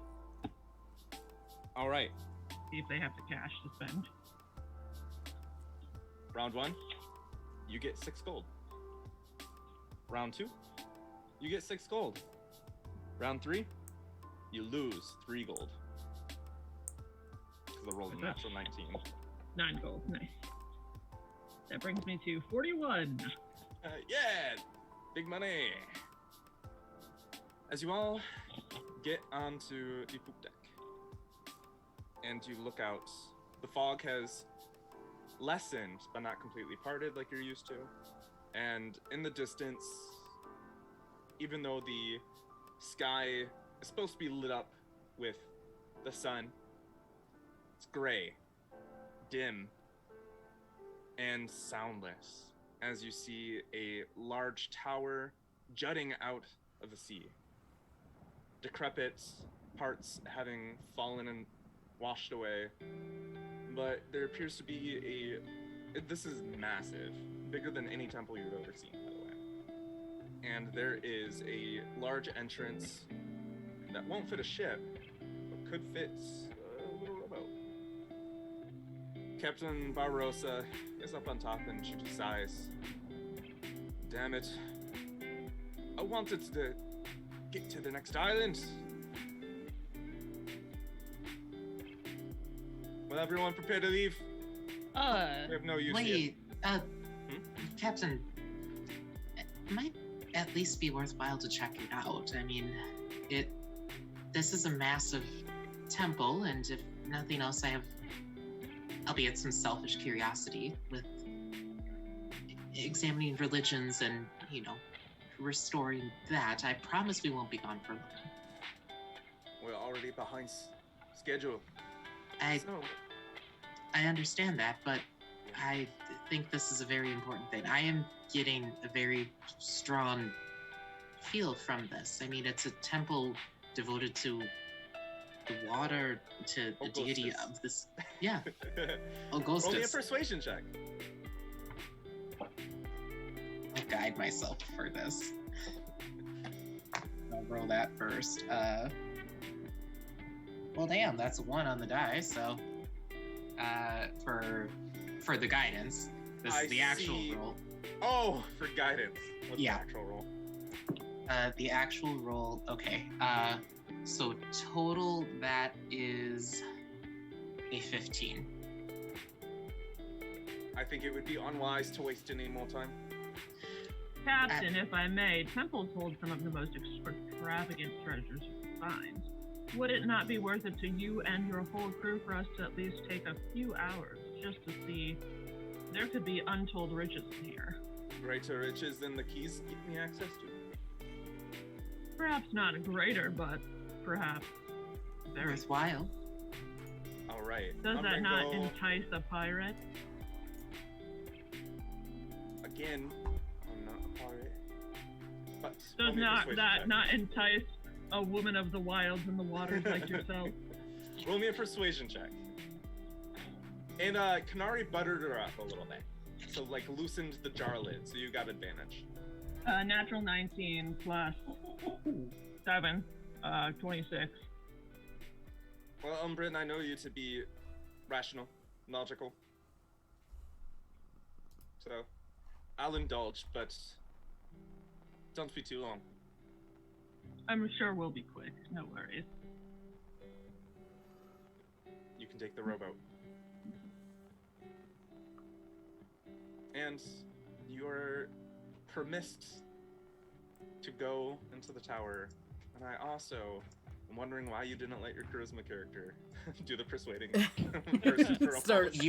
I was panicking. I was just like, I need to intervene because Dev is literally about to go. Umbran doesn't care about this one bit, so someone would have had to step up That's- first, that's and a then good he'd be point. like, if you failed, I guess I'll do it.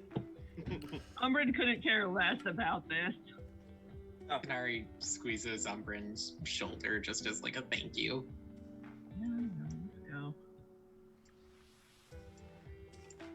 Do you all get into the rowboat? Yeah, Anything rowboat. you would like to do before venturing off into the tower? Maybe Cry a little bit. any sort of aiding or Well, when you put it that way. Based on the conversation with Canari, Vrexil will use the all-purpose tool and set it to guidance. I'll cast aid on. I'll have it be on Braenna, Moxie, and I'll also put it on Vrexil for today. 5. Yep, I'm just casting it at second level. Now, I posted in handouts kind of an image of what the entrance looks like. I'm gonna use my spell refueling ring to gain that second level spell slot back. Oh. The temple is flooded, and there's a large, tall archway that leads into its interior. The interior has enough water for you to glide through on the rowboat. You see crabs everywhere, empty braziers, eroded statues, and intact stained glass higher up on the walls, somehow maintained. Though there might be a little cracks here and there. Yeah, Lots. before we go, I'm gonna switch out my, I'm so sorry, my Pearl of Power with the Boots of Levitation. Okay, cool. Lots of crabs that seem to stop whatever they're doing to watch you pass by and click clack.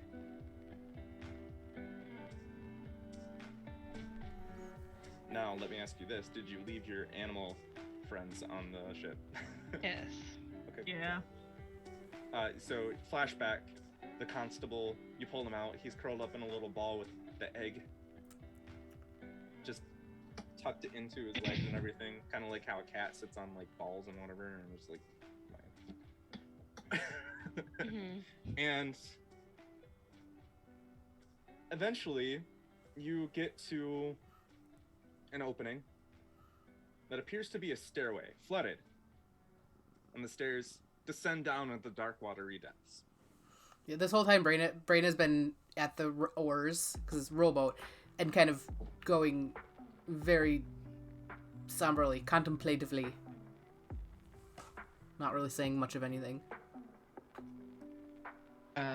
Canari will offer up a quick prayer to Augustus, just as a, like, peace offering. As you do, the water in front of the stairs starts to quiver a little bit. A pulse-like wave coming off from the center. The water itself was kind of, even though the waves outside were crashing around, the water inside the temple has been pretty steady, pretty still. And as this pulsing intensifies, seemingly correlating with your prayer, you see a face emerge out of the water. And he rises. And you've seen this type of creature before. It is a naiad.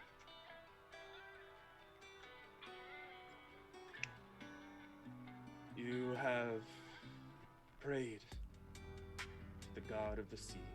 He has sent me. Hello, it's very nice to meet you. My name is Raekwyn. My name is Canari. That is the common name. In my language, it is.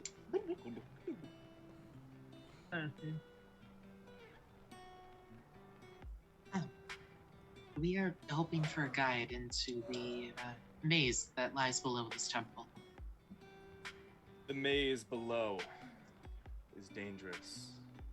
You could be lost forever. You could find yourself on an entirely different plane of existence.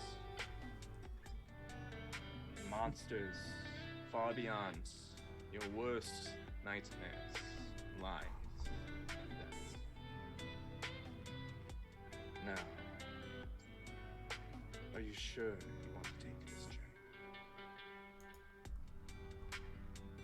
Canari will look at Braenna.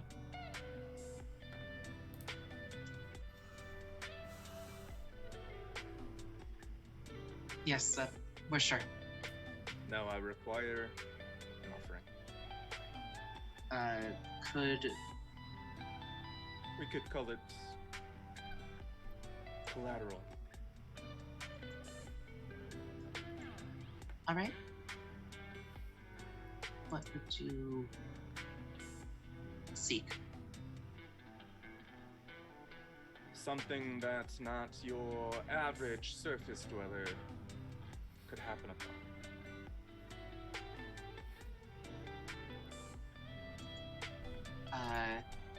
Did Canari- something like in mind, or? Canari will This is the Give- first test, my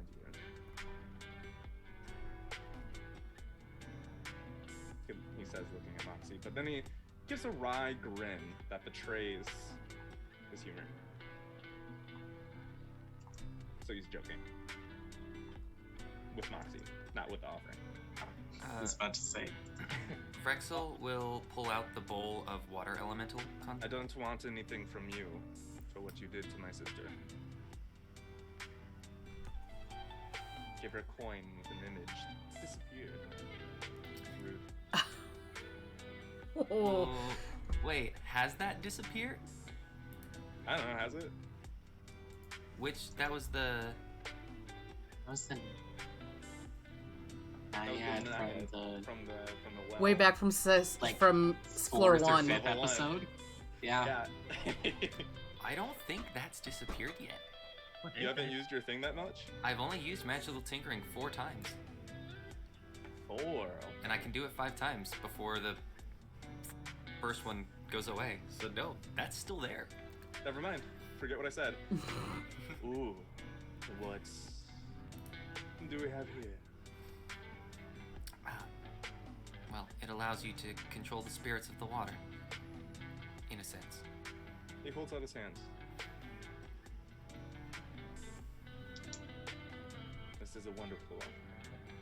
And then he kind of just like puts it into his chest, as if it were like he's just made up of water, and then it disappears. Now I'm assuming you all have a way to breathe underwater, for those who need to breathe. That's an odd Yeah. thing to say to a group of obviously human creatures. Naiads can sense life and breath, just like we sense the waves and the currents. While you have no life, no breath, while you have life, you have no breath. You don't know what that means. I do not, but it means you do not have to breathe. You don't know that. I can breathe if I wanted to. I just choose not to. Don't give me staff, man, not made of actual. Canari just like puts a hand on Umbran. It's like, I will let you fight whatever big scary monster is down there. Please don't fight our tour Fight this monster here. No, please don't. please no. This is the entrance to the maze.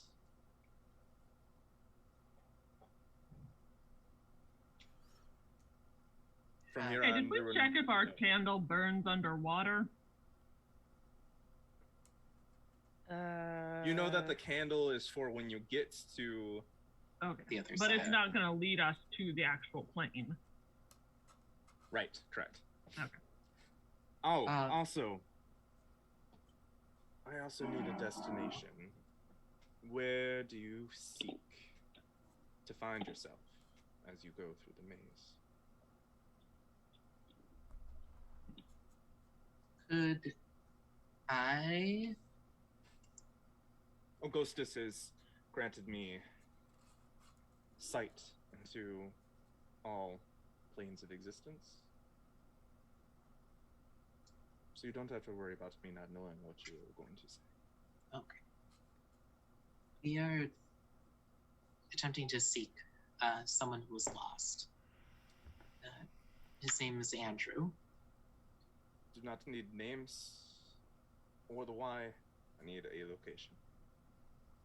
Do we know where we're going? I was gonna say it's the The piece of ethereal writing. plane. Yeah, we need Aren't to we? go to. Yeah, Where in the ethereal plane? I don't Just know all where we around keep the us. dwarves. The dwarves. Where's that? Roll Dwarf me- heaven. Where's that? Roll me a religion check.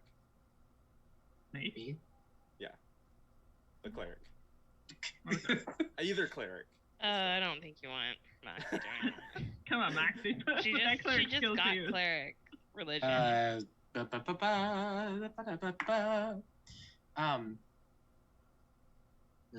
Garbage.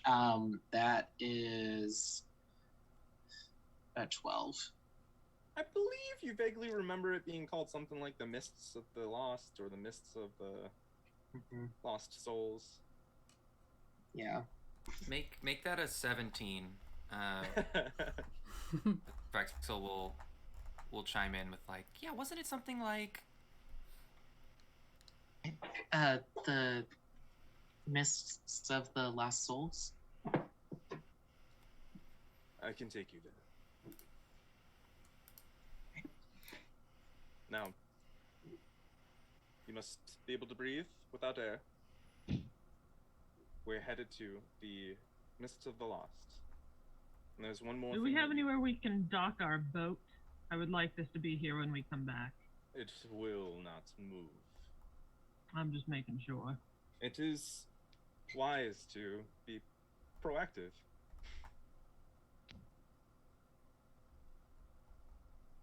The third thing that we must discuss It's the nature of time in the maze.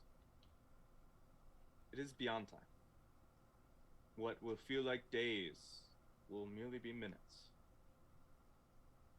And you will receive visions throughout. At any time. Depending on just random circumstances. These visions may be ones of the true past, of the potential future, or the fluctuating present. So prepare yourself for all 3 of these times.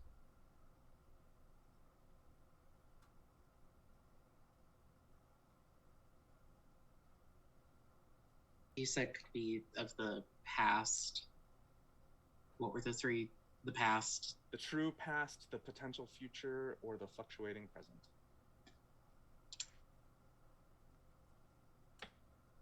There are also souls lost in the maze, trapped for eternity. They will take on the visages of ghosts. Do not look into their eyes. Do not touch. Do not interact. And stay within presence of me at all times. I also have a fun fact for you. Would you like this fun fact? Yeah. Sure. Augustus is not only the god of the sea, but god of voyages. And any journey to a destination is something he oversees. Praying to him has garnered his blessings on this voyage to the mist of the lost souls. I hope that is reassuring before what awaits you. Yeah. Oh, and listen to me at all times. For any act of hesitance, any act of doubt, any act of mutiny will more than likely result in your eternal damnation within the maze. I like to be upfront about these things. I appreciate that. All right. Are we ready? Yeah. I am. Let's go. Final test before we embark. What is my name? It is Knockwood. I think that's what I heard. That was how I wrote it down. That is not my name. It's not my name. That's not my name. Is it close? No. I could have sworn that's what you said. Nobody remembers my name when I tell them. Rayquin. Rayquin. I was close. Rayquin. But also. Yeah, I said that. Oh, you did. I remember. I was like a letter off, and I'm sorry. I don't process names very well. Administer your potions. Do we just have the 1 potion for each of us, or do we get 2 per person? Pretty sure Just it's one. No? Oh, Just one? did we get 2? I don't know. I only have 1 in my inventory, but maybe I miss. Didn't Umbran buy them? No. I don't know what we did for I the just have potion 1. freezing. Yeah, I think it might be just one for each of you. I think I bought 2, but I gave 1 to Vrexil, and then I also have a gas form just in case. I think is my That's good. oops. You may notice that those potions last much longer than you expect them to because of the nature of the time in the maze.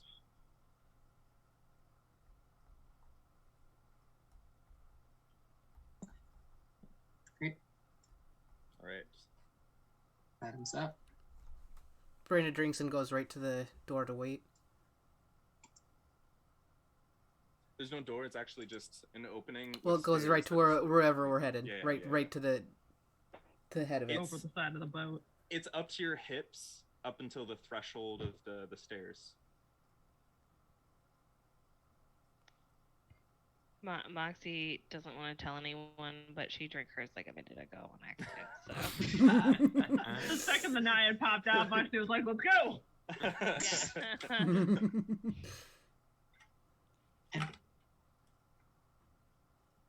I too will step off of the boat.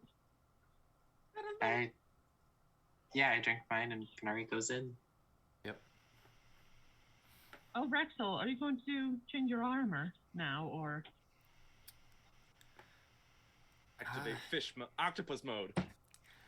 I do have alter self prepared with the intent of like making a little bubble for him, but I've got No. the potion.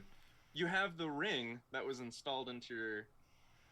Oh, that's true. I do the ring of swimming. Yeah, to turn your thing into octopus legs. That's right. Yes, octopus mode engaged. And the crab legs turn into tentacles. One of And them's got like there's a a- random blade like going out of it, and Vrexil's like, No. Has anyone? This is totally off kilter. Has anyone seen the knife wielding tentacle? Mm-hmm. The funniest YouTube video on the world. If anyone Oh, would that's like to come volunteer to turn it off. I need to watch that after this. Oh my god.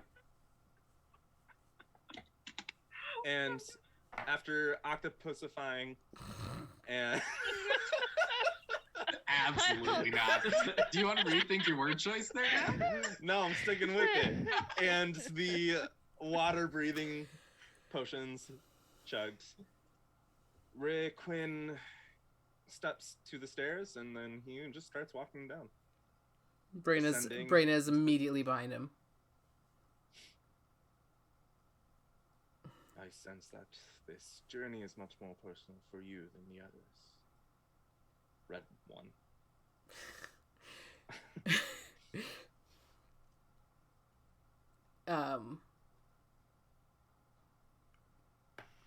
Braenna You just... do Mhm. not have to reply if you do not want to. She says it is. Then I will do my best to make sure that this is a success. I keep accidentally rhyming. Like, this is part of his character now. No, I swear. All right. You go down these stairs, and the water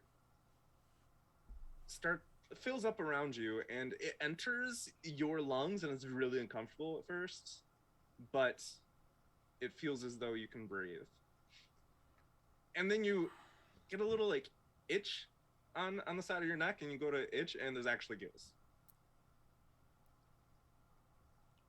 Moxie, are you okay? I don't like it. And actually, like, at first you don't like it, but then you start like moving your finger over it, and you're like, this feels funny. This is weird. And then Moxie, don't shove your fingers in your gills. They'll get infected.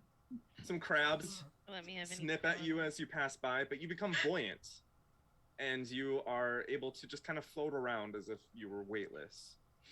And at the bottom of the stairs, probably a couple hundred feet down, there is a large door with a sea elf sort of carving on it in a more rudimentary 2D way.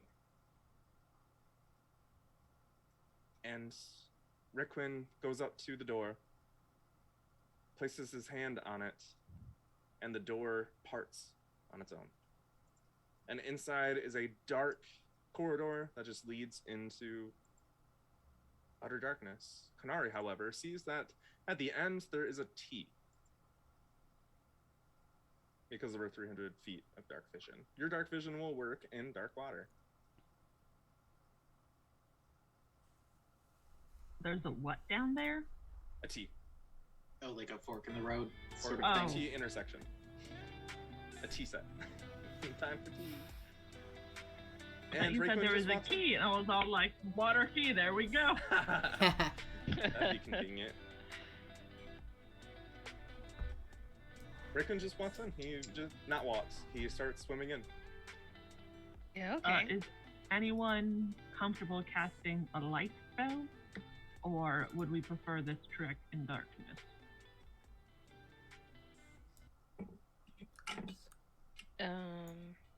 Vrexil has the gem of brightness if we want it. Well, if time dilation is different in here, couldn't I That's a big just word. use? Huh? That's the word. It was a big Yeah. word. Oh, that's what it is.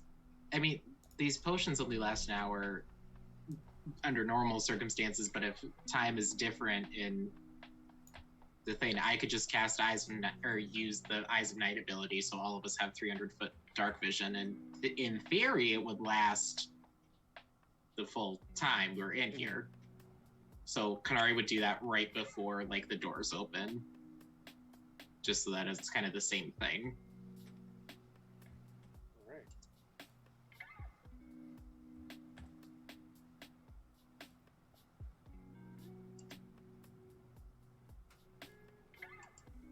And as you enter, you go down to the T intersection, and Rayquin doesn't even question it. He turns left. We shall follow, whatever way it goes. The walls seem to be intentional stones placed on top of each other. The weight of whatever is above forcing them all into a pattern. And all over the walls, you actually see a variety of different barnacles, some undersea fishes, and a few skeletons. Large skeletons, almost giant-sized, whale skeletons. Maybe things here and there that have accidentally ventured in when the tides were high in this area. How big are these corridors? Imagine these corridors as being 60 foot by 60 foot. Just a complete cube that you were going through. Is there anything? Matt, I was all like, how are they fitting a whale in here? Oh, Now yeah, I yeah. see why they could fit Yeah, a whale in here. Okay. It's massive, almost to a point of like anxiety. Is there anything interesting with the stone working at all? You can roll me a history check to see if you know anything. No, I know nothing. So Braenna you- is fully focused on the fact that Andrew is somewhere here, maybe. I rolled a 1. Just, as we're going, can I just take a look at the skeletons, see if they have anything worthwhile kicking As around you- still? Yeah, as you approach, you see that wherever there's a orifice, a crevice, a hole, whatever, something is taking up residence. So like So nothing of like monetary value to bring back to the captain. For that, I'll have to roll an investigation check for me. 17. All right, you start digging around and something catches your eye. It seems to be tucked underneath a medium-sized chunk that might have come from the wall. You I go and pick it up. Pick it up. Roll me an athletics check. Oh yeah, a what? Athletics check. Ooh. That is a 16 minus 1. All right. 15, so. That's not bad. You are able to pick up the rock.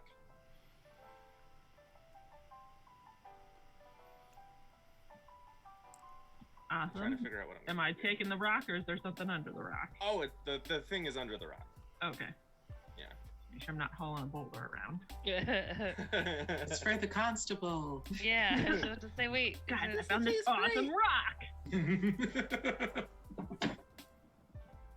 Gonna convince Captain Barbarossa it was worth the trek. I just want something to bring back to the captain, be all like, oh look, we did find something. It was worth coming. So she won't That's get good. mad at it. Super smart. You will find what appears to be a bangle. Ooh. And just a little bracelet bangle. I will take Jewelry, the bangle. potentially. I'll- And Grab it with my mage hand, and then as we walk, I'll like look over it, see if I can figure out what it is. yeah.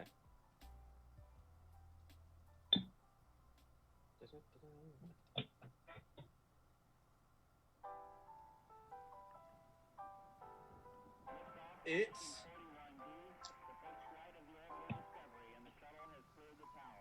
appears to be ivory. It almost blended in with the bone. Something that many people would have missed, but you were able to tell the difference between what was just bone and what was a polished, preserved bracelet of ivory. Vrexil, do you have Identify today? Prepared. I do actually. Would you like to take a look at this bangle? Oh yeah. I'm kidding. The potions make it so you can talk to each other. Okay. Yes, I do. Can we just mind link? It's I like mean, it's a one-way channel I've got between me and message, so I could message people if we needed. Canari is that, like, you know, the old time boards? I'm the Switchboard? operator. Yeah, like unplug one Switchboard. thing, move it here, unplug Yeah. this, move it here. I figured That's when what- we were talking shit about other teams and the checkpoints, that was what we were doing. Yeah. All right. You cast Identify? Yeah. This is called a Bangle of Boosting, Ooh. and it is ivory. A bangle of wedding? Boosting. Boosting? Boost. Oh, boosting. Yep.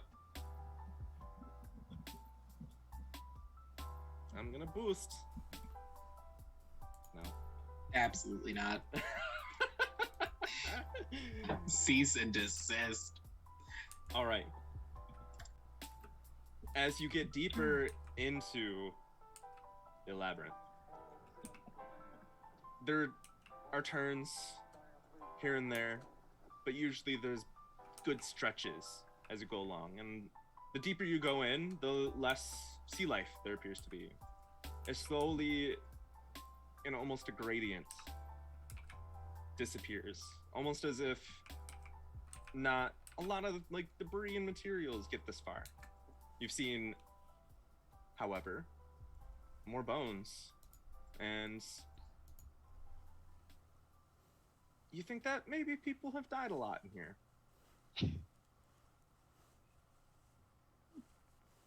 There comes to a point where it's a cross, so there are 4 different paths, and Riquin pauses, and he closes his eyes, and if you were to speak Sylvan, anyone? Still no. Dang, I don't need more languages. I don't know how to Um, learn it. Oh, I'm sorry. You just hear, you just hear, Man, that sucks. Anyway. and I need someone to roll me a d10 to see what the hell happens next. I have one of those. I got a 0, so 10. Oh god. Oh. You take a turn, and you enter a space that has several different statues that have kind of broken apart. None of them seem to be fresh or brand new, so it's definitely not a Medusa situation. Aw. And there are a few chambers, and Canari, you see movement out of the corner of your eye.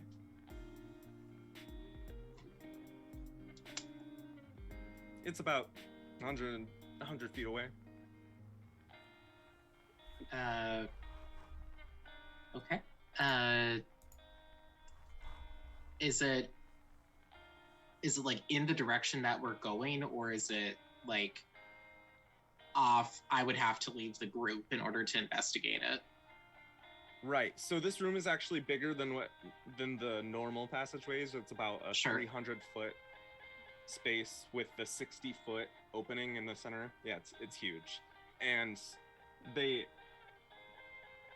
this room is filled with these statues and different levels and such, and so it's in the room with you, just 100 feet away in that direction. I will. Can Like a little to your left if you just entered this room. I'll mind link with Requin and just say, I saw some movement 100 feet away. Is this something to be cautious about, or just? I am unsure. Even though our path is blessed by Augustus,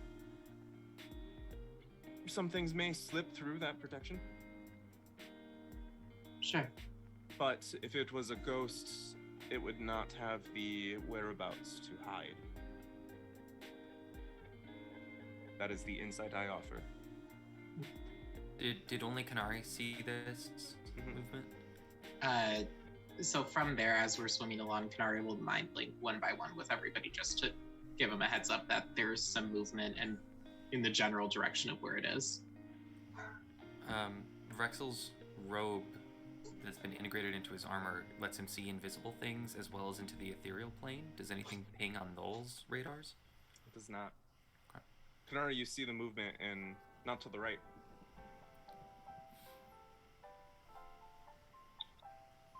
How close is it? It's about 70 feet this time. Could I do like a quick I almost want to just say meditation check. Is like, are my quari senses tingling? What's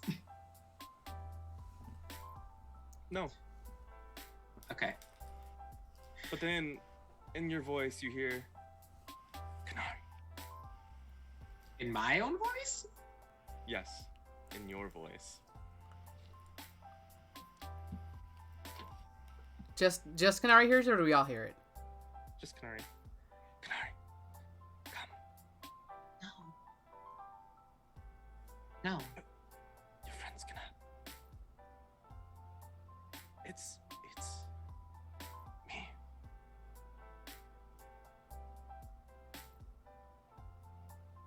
And then you see movement again, and there's a slight glow to it this time as it's about 40 feet away from you. Hiding behind another large statue.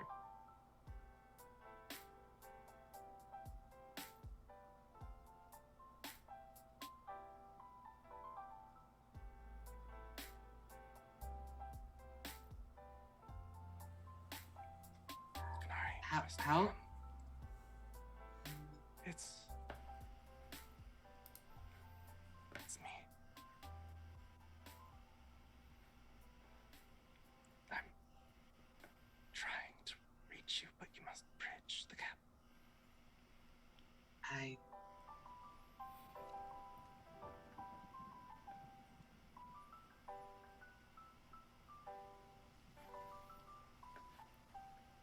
Can I speak in quari to it?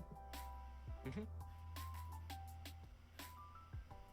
Just say, is it really you? And back in Korai, your voice. Yes, it is. Can I roll like an insight check on this? Like, is this Yeah, sure.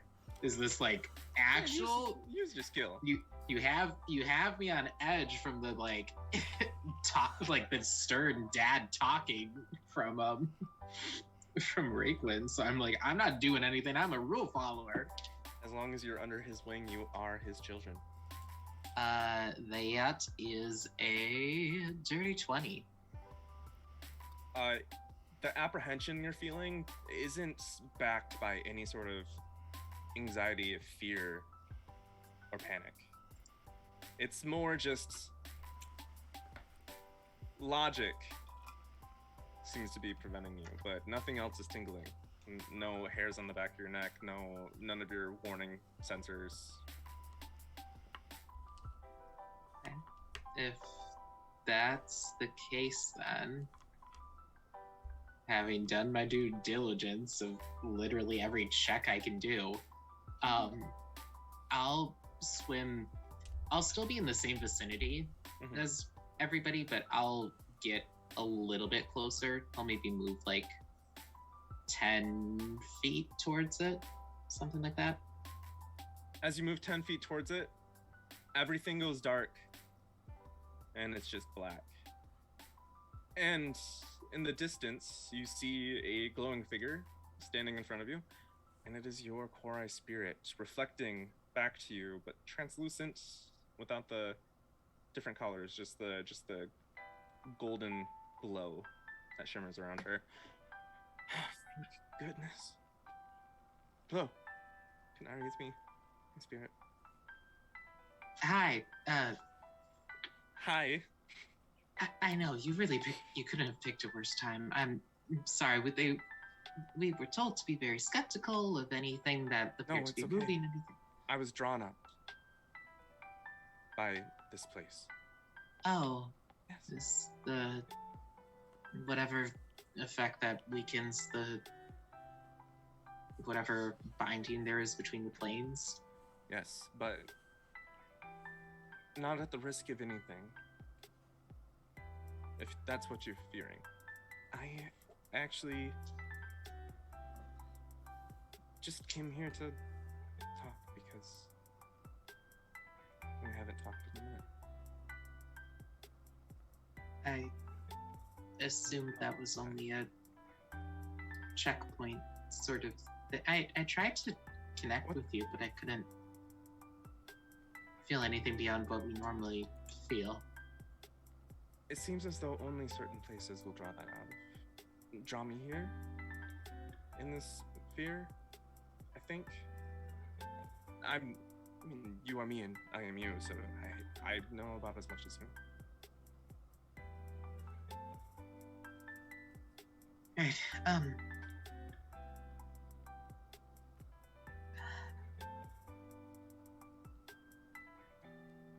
I don't know if I'm on the right path anymore. Well, what path do you think you should have been on? Out of the sphere, away from all of this, it would have made things a lot easier. I thought you were going after the wish. Right, but that just... It feels foolish to want something like that and knowing what other people want, and I just... I don't think I'm cut out for being an adventurer, if I'm honest. I'm capable, sure, but I just... It's far beyond what I ever thought I'd do. Right, I had no clue that this was going to happen or be a thing, or to ever be able to talk to you, like really talk to you. Right, What? I'm not as in-depth to the teachings as you are, if you understand, but what in Sebastian's teachings told you that it was wrong to want? It isn't in the teachings, it's just the... What do you want, Canari? I don't know. Well, maybe that's what you need to figure out. I'm curious too. I'm trying to be really cute and Canari and shit, and I don't know if it's cute or creepy. Way to take me out of the moment. I'm It's so so sorry. You rat bastard. Oh, You can tell you're putting the effort in. Yeah, I appreciate it's it. appreciated. Okay, good. Thank you. I don't know, dude. I mean, it's wonderful to take time for... I don't want to... You don't need to answer it now. You can think on it. As if I didn't already have enough to think about. Also, you've done the up to like Quentin before, I'm pretty sure. Or someone, and that was my payback.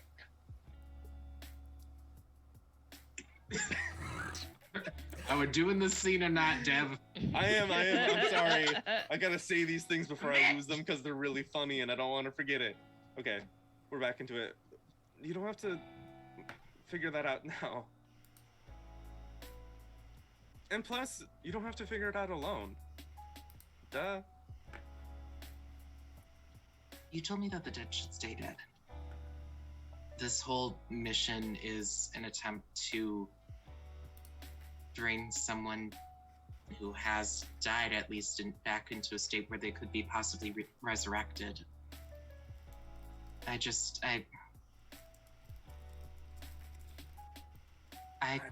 don't know what's right here. She actually turns around and like kind of turns away from you, closing up a little bit. I may have not been as truthful with you as I should have been. Thinking back, hindsight is 20/20. That's what they say, right? It also is amazing that I actually have lied to myself. Everybody lies to themselves. I know, but it's a little bit different. I mean, most people, they're trying to cover something up, but this is like an extension of me lying to myself. This is. Oh my God, you're right. Yeah. Anyway, that's not important. Well, it kind of. Okay. What did you not tell me the full truth about? I was being cryptic to spare your feelings back then. To make it harder to make it easier for you to do what you need to do. I didn't mean all dead, I meant Moxie. If she dies, you cannot bring her back. Because that will punch a hole in the gate. What do you... What? While you are in the dungeon sphere, you cannot resurrect Moxie.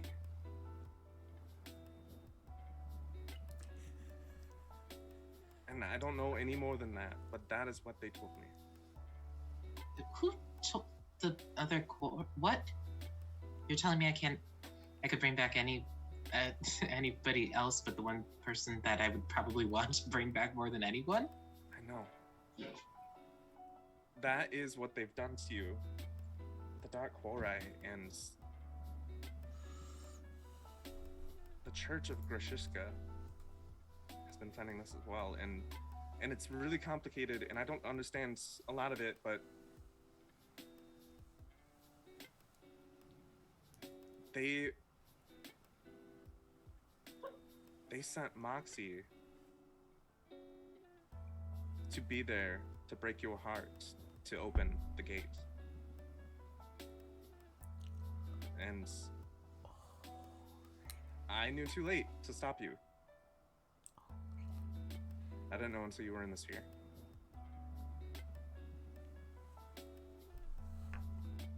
And suddenly you're shunted back into reality.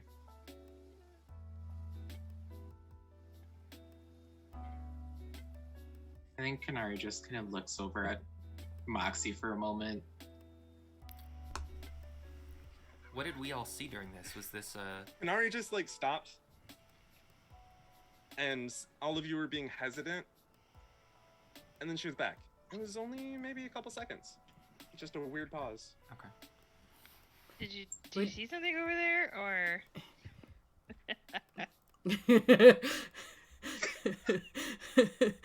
I'm so sorry I ruined the moment. Oh no, that's wonderful. Thank you, Yuri. That's the greatest thing. You just made my entire day. That's wonderful. I'm looking for it. Where is this? What am I It's looking? in the chat, in like the Skype chat. In Discord? Yeah. No, it's in No, it's in Skype Oh. that we're laughing at. Yeah. It's a very serious moment. I tried to write the word cult, but it came out with an I in it. It just was Too much. Too much. Sorry, think- my bad, alright. that was I think me. Braenna. Yeah, so Yeah, I think Braenna. We gotta go. We can't. No hesitating. We gotta go. Nope. right this way. Well, yeah, but we were just waiting for the guy to Yep. tell us where we're- to go, right? I I'm assuming decided. Canari had to use some sort of function. It was very polite of her to step away from the group to do so. Yep, that's entirely right. Thank you, Brent, for pointing that out. Let's just Yeah. swim away very quickly. you kind of just went 10 feet, stopped, went back. That's not the way we're going anyway, so it won't matter if the water's warm over there. All right, who wants to roll me Exactly. a d10? See what happens next. I got it. If you roll a 10, just re-roll. 2.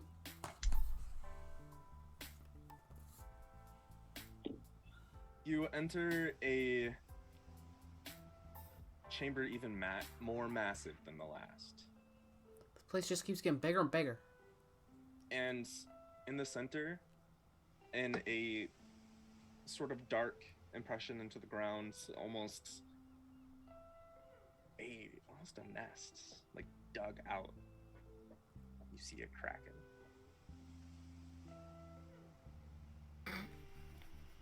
It's about. Why'd you guys let me roll? What? This can't be the way we go, right? No. We have to get over there. And he points directly across the room to the only exit. Okay, so, like, how hard is sneaking in water? Like, you know, because I mean, Well, really, Depends on if you're trying to sneak from a shark, who can sense the movements of the water uh-huh. and hear sounds through the water, or Okay. if you have the senses of you, where How about that? Yeah, what about the kraken? Like, the thing we're trying to sneak by. while he is sleeping. Can we do a quick Arcana roll to see what we know of Kraken? Sure. Well, he is sleeping, so that Ooh. makes things a little easier. Right, that's a 26 from Vrexil. I only got a 22. He knows about them Krakens. Vrexil, you take a deep gulp, realizing that the sleeping kraken of legend is sleeping in this maze. But you know that krakens can sleep for untold ages, waiting for some sort of sign or calling.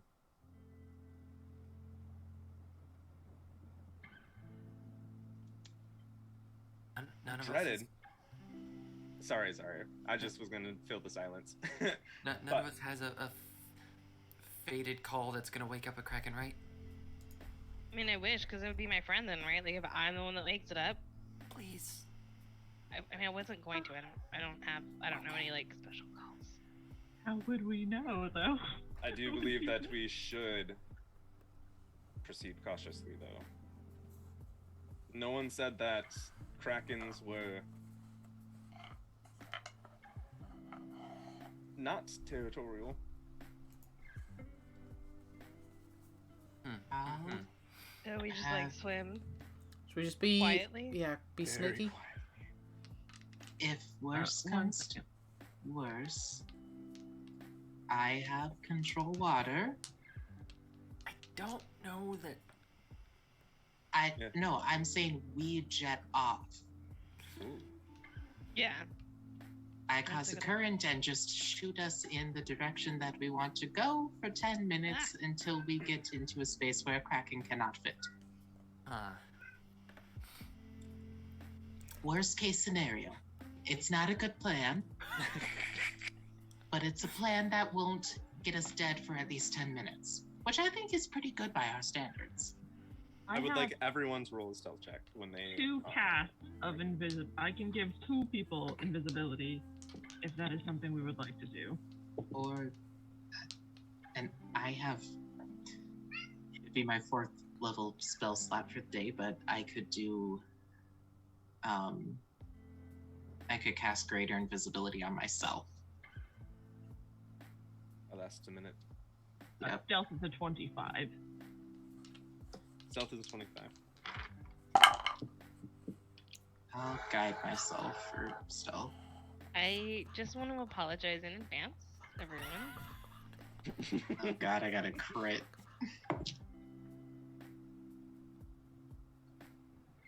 I got a 1. Oh. For an Moxie, 8. It's a total of you're 8. the fated call. Yeah. Braenna, what did you roll? Well, I have the Boots of Elvenkind, so I rolled with advantage. Okay. I rolled a 3 Okay. and a 6. Okay. Technically, Vrexil's Boots of Vrexil's Elvenkind using are all the flash of specifically genius right for now. walking. You get So 1. technically, you wouldn't roll with advantage in this scenario. But a 3 and a 6 is much different. You get So 1. total is 9, by the way. Sorry, Roxy knocked my earbud out, so I had to fix it. Mhm. And also, my camera's so blurry. Wake up, camera. You're fine. Vrexil's gonna use enhance ability on himself to not have disadvantage on this check. Not that I don't know if it's gonna matter. At He this should point. he should have advantage because his thing looks like An octopus, one of the octopus. stealthiest creatures in the ocean. Yeah, so he would be like, Um. it would just see it and be like, oh, it's just an octopus. I don't give a fuck. Mhm. I'm sleeping. Canari got a natural 20, and then Umbran got a 25, right? That's 16 for Vrexil. All right, not bad. Moxie runs into a stalactite. It's Yeah. just this room has a few of them and hits it, and then it cracks and starts sinking to the bottom. Braenna Moxie tries to go grab it. catch it Yeah. with Moxie's help, but Braenna just flips it, and now it's spinning. Umbran and Canari are just like, We do good work here. Can I control water on the water around whatever like the stalactite is that's sinking to like try and bring it into and set it in to one of the passageways so it doesn't fall on top of the fucking kraken? it's not over the Kraken. You're going around, but it's gonna hit the ground and cause a. Well, either Wait. way, can I just? I'll use control water. I'll use my 4th level for the day and just like. All right, Umbran, is there anything that you want to contribute and potentially stop Yeah, Canari from I'm doing? gonna use one of my 2 third level spell slots and both girls invisible. Okay. And Canari tries control water, and let's do an Arcana check to see like how masterfully you're crafting the spell for this use. Vrexil, Nice. you know that it's happening, Okay. but you're a little like, what do I do? Like you're a little like deer in headlights. I would have used the flash of genius on one of the two, whoever's closer. And So in a moment my of total was clarity- 9. Mine was 8, so. In a moment of clarity, who do you help? Whoever ran into it. All right. So Okay. you do something to give Moxie a little bit of like a backwards thrust to try and help slow its descent. Mhm. And Canari, what did you roll? I rolled an 8 for Arcana. It is not graceful, but I will remind you that I shot a merit 300 feet in the air. I am not grace, I am power. Canari's new catchphrase. That's your T-shirt. I'm not grace, I'm powerful. I am not grace, I am power. With That's all the combined girls on Team Reaper, though, I feel like. That's with like, combined help from everybody, you get this thing on an angled descent, which will definitely slow it down because that's how math works. Everybody. Oh, thanks. Laws of physics. It hits, and there is and the Kraken's head stirs. One large eye opens up, looking in the direction of where Moxie and Braenna would be, but the invisibility hides their presence. Yes. And then he shuts his eye and is undisturbed otherwise. Braenna's You swim booking through. it. And you get to the other side. So does the fact that the Kraken has true sight not make a difference? No, not at this time. It was beyond true sight. It was over his true sight range. Okay.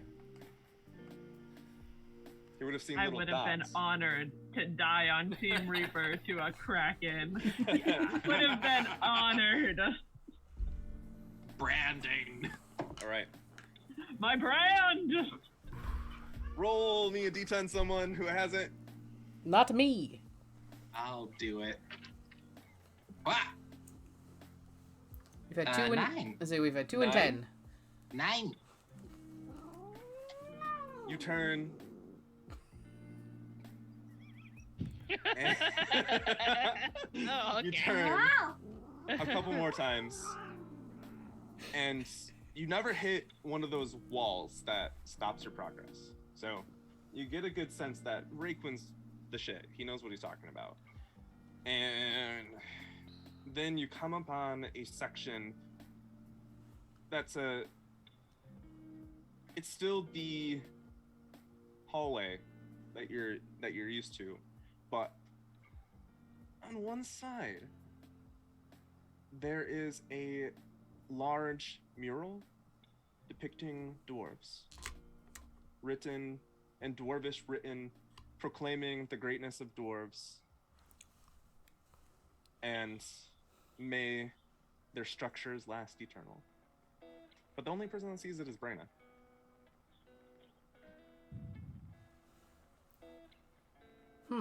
I like that door. That's pretty cool. It's not a door, it's just a large I mural. like that mural. That's pretty cool. And as you approach or look in its direction, kind of like really take it in, everything goes black. It's your turn. Yay! When I'm gonna change the music. It could be good. It could be traumatizing. Who knows? Who knows? Won't know until you get there. You, your parents, and a couple of the other older siblings are in a room, and Andrew is lying in bed, sick, boils all over his face, swollen, sweating, and his eyes shut tightly, and he's not responding. Braenna, I'm next to the bed, just holding his hand. Everyone else in the family, beyond this group, are waiting outside with very, very anxious hearts at the moment. And a doctor in the room pulls his little sensor. I don't know if they would have stethoscopes in Magisterium, but he pulls away and he says,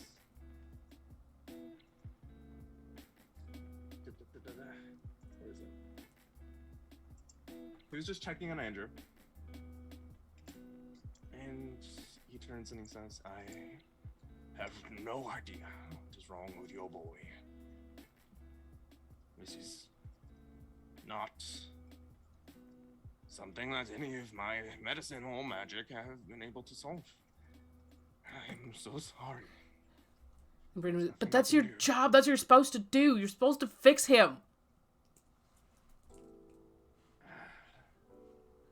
We can try some more treatments and see what might take hold or alleviate his suffering. And then everyone else clears the room, and it seems as though the day has progressed to sunset, and everyone else is left except Braenna. And Andrew, you also learned that whatever it is not contagious, so you're just left in the room to be there with him. He opens his eyes a little bit and he coughs. I always know when my twin is in the room with me. You know I Even wouldn't when let I'm go gone. anywhere. Even... Oh yeah, I should have paused for dramatic effect. Okay. You know I won't go anywhere. I know. but I might be going somewhere soon. We're But I want gonna fix you, Andrew. I want you to know that we will always be connected. Just like twins are. That's just how they are. And even if I'm not here, just say my name and think of my face. I will be. You're not going anywhere. You'll drive yourself mad thinking that way. Then, a flash over to the funeral. The whole family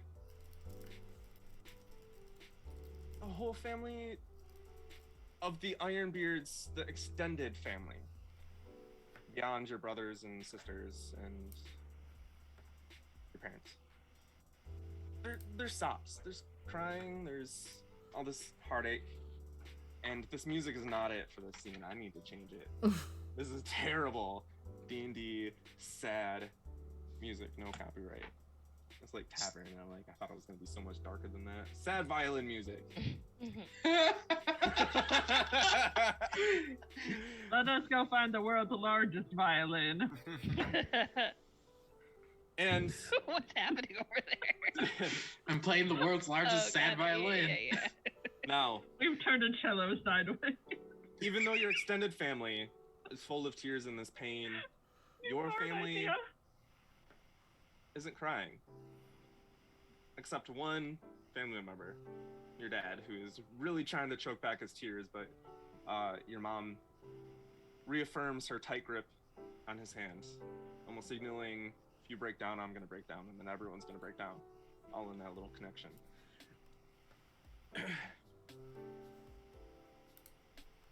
And one by one, on top of this casket that you know Andrew is inside, it's pretty wide.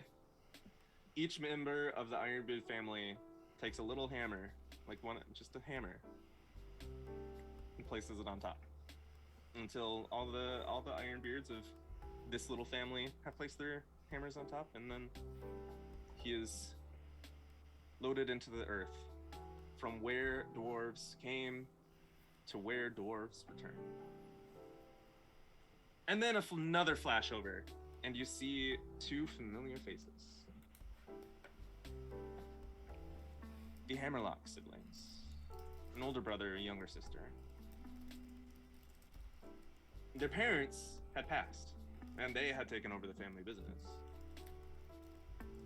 And in this room, there seems to be some semblances of the Eldritch Arcane, and the sister holds a book, a wicked-looking book. She turns a page and doesn't even look up when her brother says, "You were right, sister.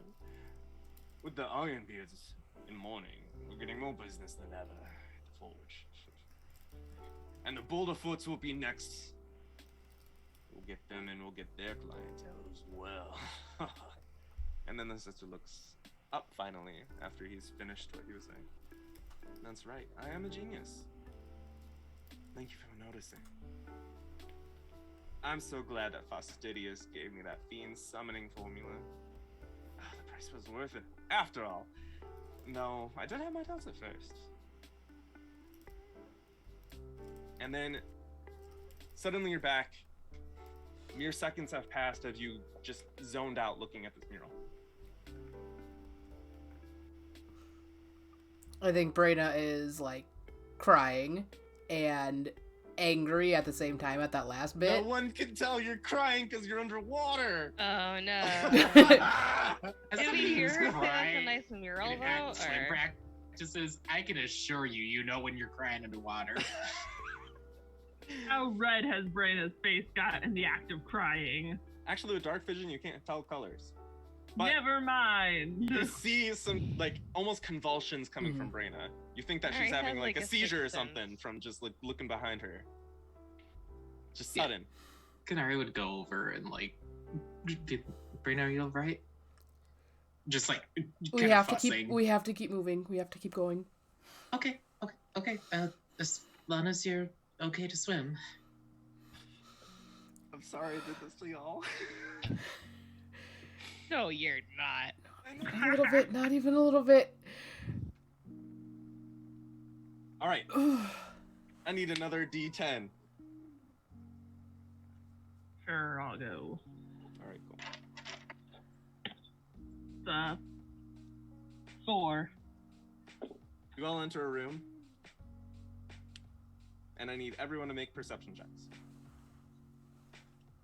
It's another just standard room, not big, just a little bit bigger.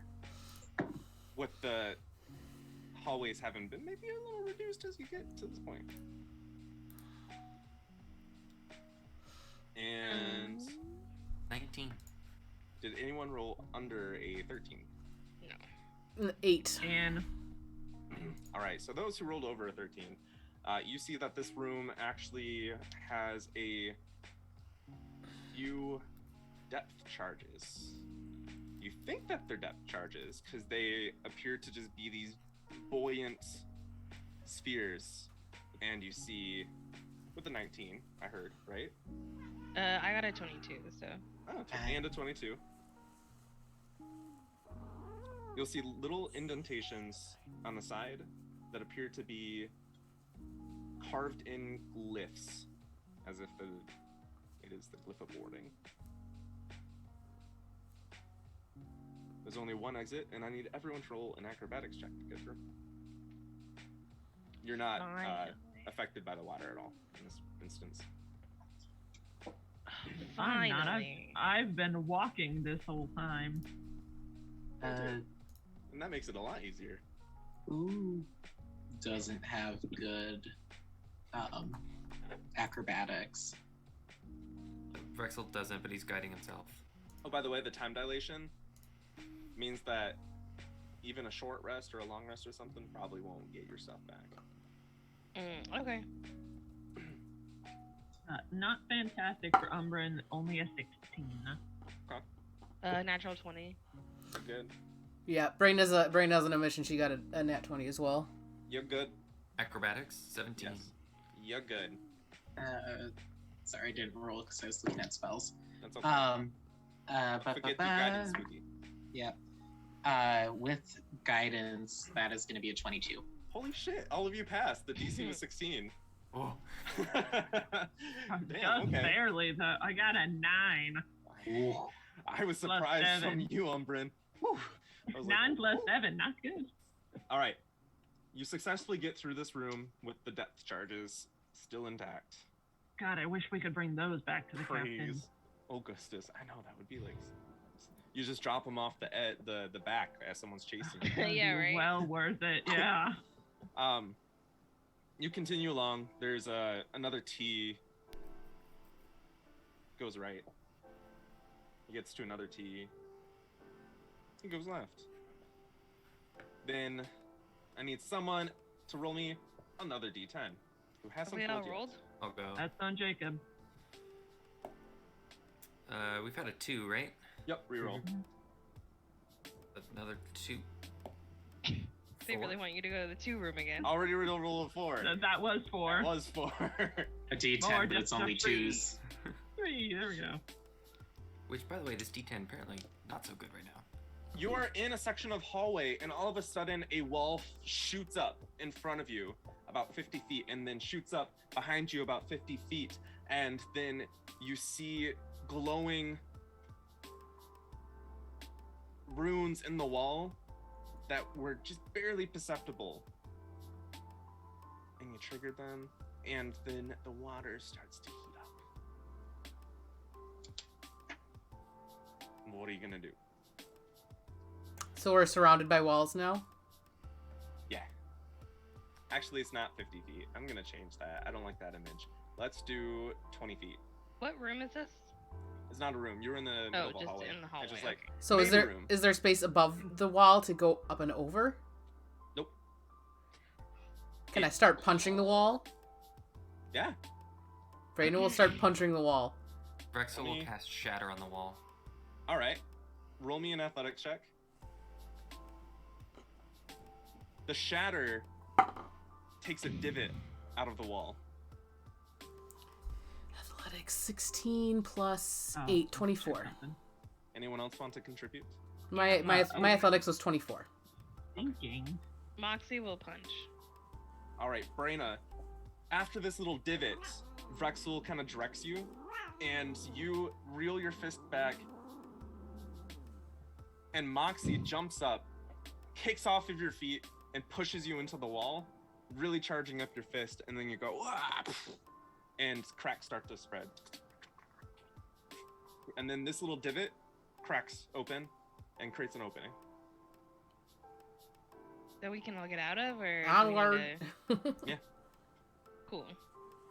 Good use of abilities, everyone. We did it. And now roll me another d10. Then we're back to Moxie. I'm made for Oh. assassination. I have nothing I can do against a wall. So wait, that wasn't. We still haven't hit another room yet. I am an assassin This of grace might- and beauty. Take you to I am grace, not I power. got a 9. Grace, not power. We already did a 9. Okay. What options do we have left? 1, 5, 6, 7. 3. No, we 8, did that. yeah. That was 3. That was 3. All right, I'm gonna renumber these. Oh my god. Roll a d5. 1. Wow. I literally rolled every number that we've already rolled. What the hell? Roll a 7. D- Yeah, roll a d6, Okay, Oh. I have a lot of those. or we can just go with the 7. Okay, sure. Vrexil, as you're going through, you see something shiny, just in a pile of sand. That's what gets him. Vrexil is that troubled bird meme. I'm addicted to shiny things. Family trauma, shiny things. It really catches whatever light is down here, almost unnaturally. Looks metallic. Does it look? There might be some how big does it arcane look? runes on the side. It's about the size of a dinner plate. Okay, I'll try and The mage hand that. biggest ring we could propose. As your mage hand, Go back to propose to the Kraken. as you swim forward, and your mage hand goes down to grab it. As soon as your mage hand makes contact, you're sucked into darkness, Ow. and then Oh, you no. become almost like an observer over a scene. It's not Andrew lying in bed. It's yourself. Close to death and feverish, and you see your state. But you also feel the memory of it as well. And it almost brings you back into that moment. And there's a state of panic, but then you're like, this isn't real, this isn't real. You kind of like understand that, like, you can't just be there. You're smart, you know that. And then you blink, and your eyes open up in bed. And you look up and you see your dad by your side in a protective mask. And there's also a few healers in this room, situated in such a way to make sure you're comfortable and that there's a lot of space to take care of you. And your dad reaches down, sees that your eyes have opened, and he reassures you. I know you want your mother here. I don't like that voice. Oh. I was like, all right, we're going with that. You're like, Pause for new dad voice. Pause for new dad. I know you want your mother here. She's doing important work. Trying to stop this disease. I know how it goes. You don't have to talk. Rest yourself. Get your energy back. You have a lot of fighting to do. And then there's a flash over as you become this astral form, and you're pulled into your mother's workshop, her lab. All of these beakers and books and tomes of knowledge about plagues, diseases, infections, all this stuff. And you get close to her, almost as if you're on this ride. It's just dragging you along. There's a better way to describe it than ride. But you see your mother pick up a picture frame of you as a little gnome back in your 30s. How old are you right now? I'm only in my 30s now. Oh wait, let me check. Back I in know. your teens. I have to go up 70 pages of notes, but I'll check. And you just, she's in full garb of a lab tech in a magical setting, and she Vrexil's 36. reaches down and just touches the framed photo of you, and she whispers, "I will save you." And then you're back in your room, and you see people coming and going, and coming and going, and coming and going, almost like a fast forward of the days, and your mother just not appearing. But then you blink, and you're back in your eyes, and you see your mother again, just blurry. But you kind of get her form, but this might just be a hallucination. It wouldn't be the first time. And then you're pulled back out as you go back into a state of unconsciousness. And you start to see that she does not look good. She has a weird stupor about her. Sunken, worn eyes, a tired expression, a frail body, frailer than you've ever seen her, and this unkempt hair, unkempt appearance, and it looks as though sleep has eluded her, but it's evident from her appearance and your father's concerns that she has been working day and night on a cure. And then you blink and you reappear in a dark room. Just before that image goes away, Vrexil's just kind of like, Yeah. Mom, you didn't have to save me. You did that every day.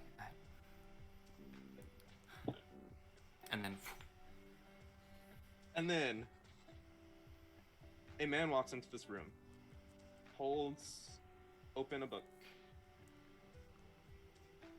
and you hear him mutter. You don't know who this is.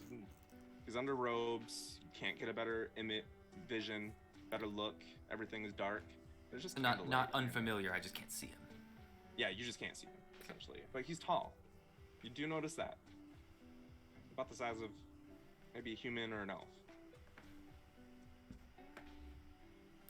No. Rise! Argadon, the bringer of plague. And a flash of light and flames erupts, and suddenly the Orneloth is just there. He just blinks into existence. So we have a deal? Yes. The nation of gnomes is growing in strength. With firearms and strength in them mages is a threat to the Magisterium's power over this world. And I need you to take care.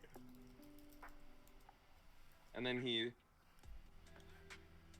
grabs a bag off of his satchel and he hands it, and you notice that it's a bag of holding. You've seen them before. And Argadon reaches and grabs, and he looks inside. This will do. Can I see what's in the bag? It's a bag of holding, so no, not really, actually.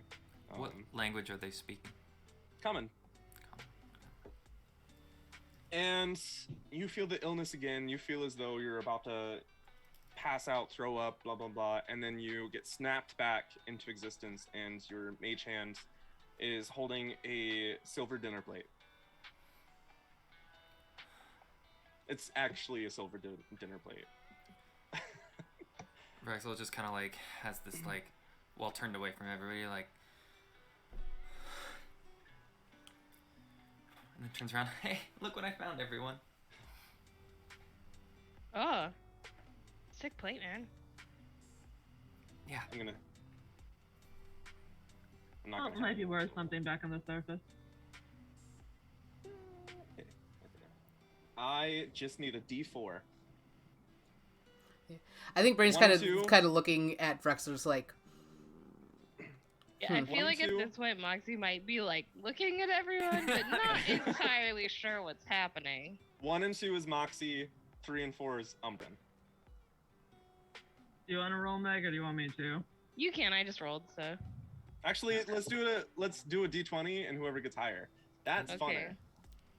That's rollies. competition. Rollies. Challenge. Wow. Rollies. What'd you get? I rolled an 8. 17. Umbran, you're going along and everything seems to be just look the same. It's taking so much time, but you also know it's not taking any time at all because of the stupid time stuff. And you hear a voice behind you. It sounds like Lord Saronia's. And he says, "Wake up. Wake up. Please wake up. I've tried everything." And do you turn around?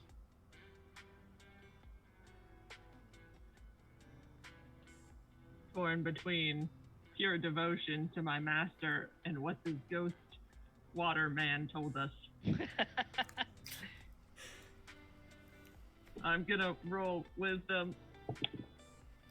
Wisdom was bad. I turn around.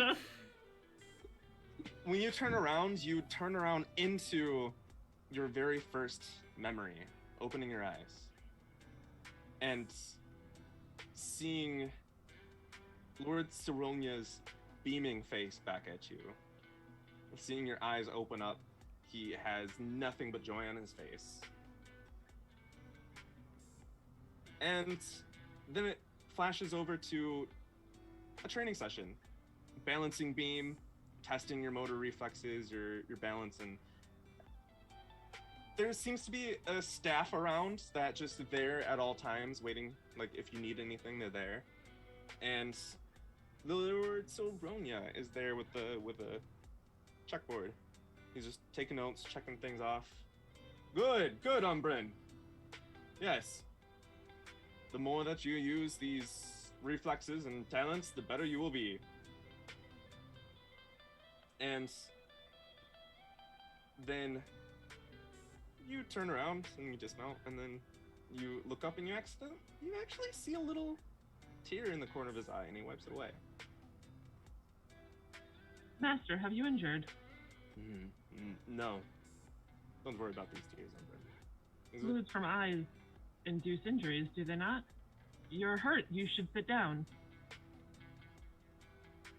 Not only do people shed tears for when they are hurt, actually, it would be more logical to say that people shed tears when they are overwhelmed. You can be overwhelmed by pain, you can be overwhelmed by loss, and you can be overwhelmed by joy. Remember these things, Umbran. Everything is important. Of course, Master. And then there's different memories of different tests that you kind of go through from your beginning.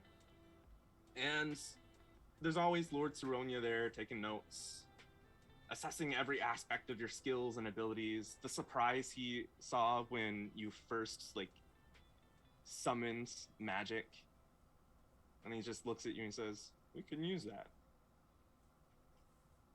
I suppose that was not expected. Oh, Umbran, that means that you are gifted. Not many people are gifted, but in this instance, it seems as though you have a gift. And then there's more memories of you studying with the greatest tutors, trained by the greatest martial artists. This little unchanging boy going through all of these things. And you also know deep in your heart that this is all training for for what the master has planned. This is my purpose. This is what I'm here to do. And the purpose drives you. And plus a little something more that you don't understand. Then you see the memory of Lord Steronia approaching you with his narrowed down choices for the Dungeon Sphere team, getting your input, getting your insight, letting you make choices, giving you that right.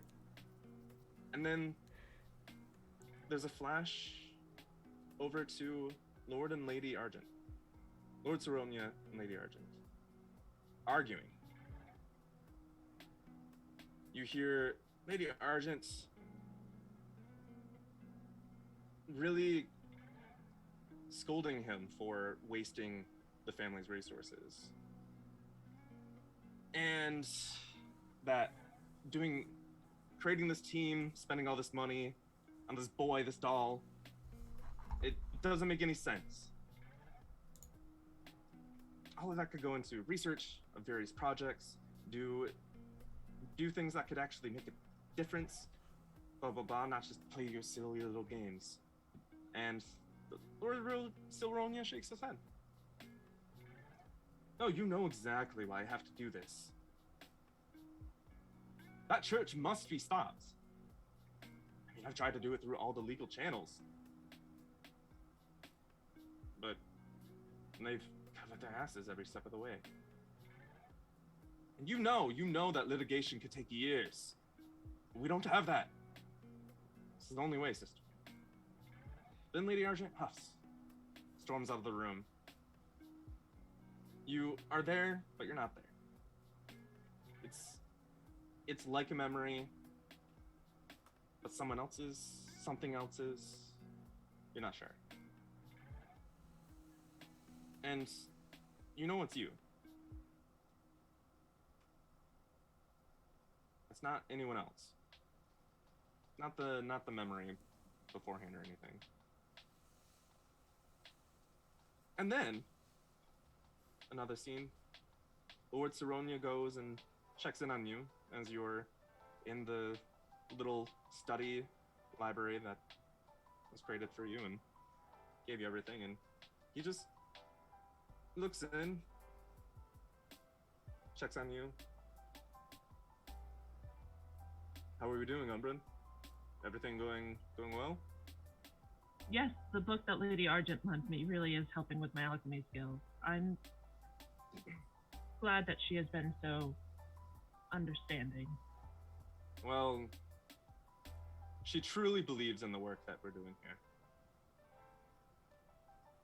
Also, she seems to have a little bit of a soft spot for you.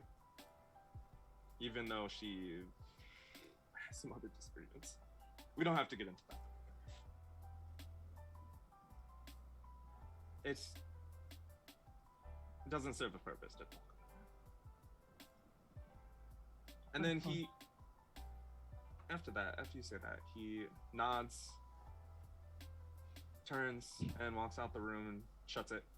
But then he doesn't walk away from the door. He just turns around and puts his hands on the door and holds his head down. Are you? Oh, no. He's outside, so you're not seeing any of this. This is memory, sorry. He says under his breath as he looks up at the door, like in the direction you were, I'm counting on you, Umbran. No one else can do this. And then he grabs a necklace out of his shirt. It's dark. It has a similar crystalline appearance as the Shadowfell shard within you. Kind of the dark amethysts within. And he just grips it tightly, takes a deep breath, turns around, and walks out of the scene. And suddenly, you are just facing an empty passage behind you.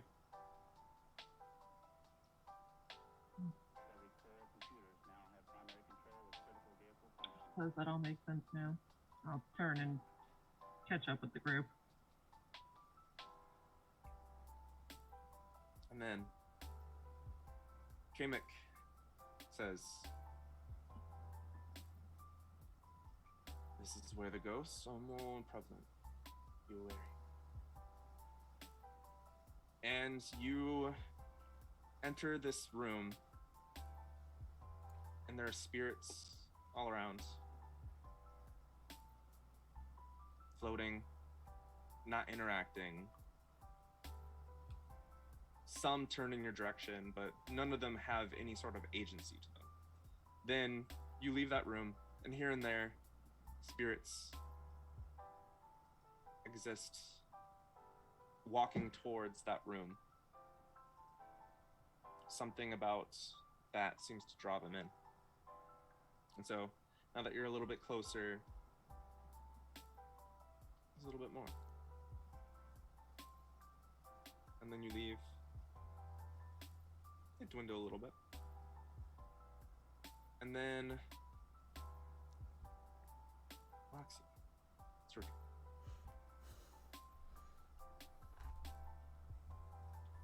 You just hear knocking. Like in the spirit room, or? It's just in a part of the hallway. Oh, okay. Nothing is too weird about it. Yeah, Moxie would definitely like turn towards that, being like, "You hear that?" And there's nothing. Okay, well, weird. And then you progress a little bit further, and you hear it again. Okay, what the fuck? Who's not? How am I hearing knocking? Just like looking around for any doors. You know, kind of leaning towards the walls. Is thinking to herself, maybe I'm the heir to the Chamber of Secrets. Am I She's like, guys, we gotta go back to the Kraken. I know it is me. And I can speak then- language. some ghosts get a little too close for comfort. Rickwin says, "We need to hurry. We're nearing Hey, the let's go." exit. And we are nearing the ethereal plane. That is why these ghosts are here.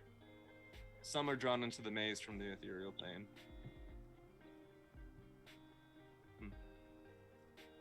And you take a right, and it leads into this domed room.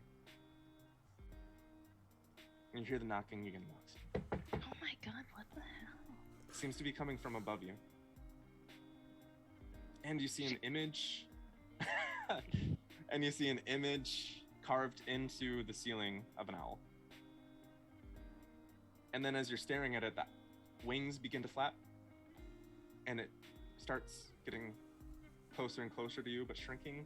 And then it just hits your eyes. And everything was dark. You feel the impact of the owl, though. It's Yeah. just like there's a feather in your mouth and your hair. And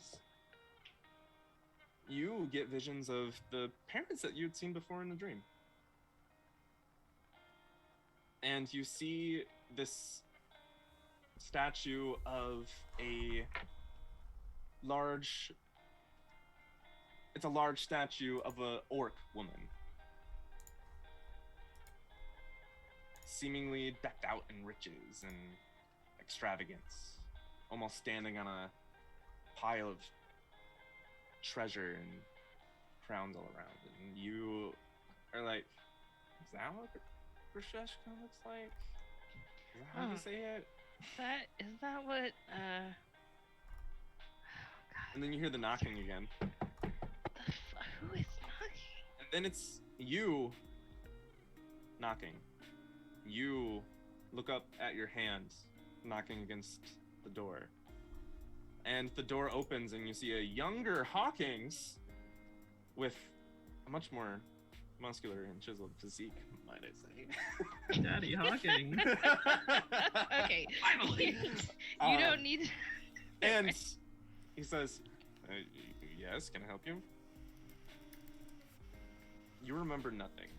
You remember that you were walking down the street for like 5 minutes, and that's it.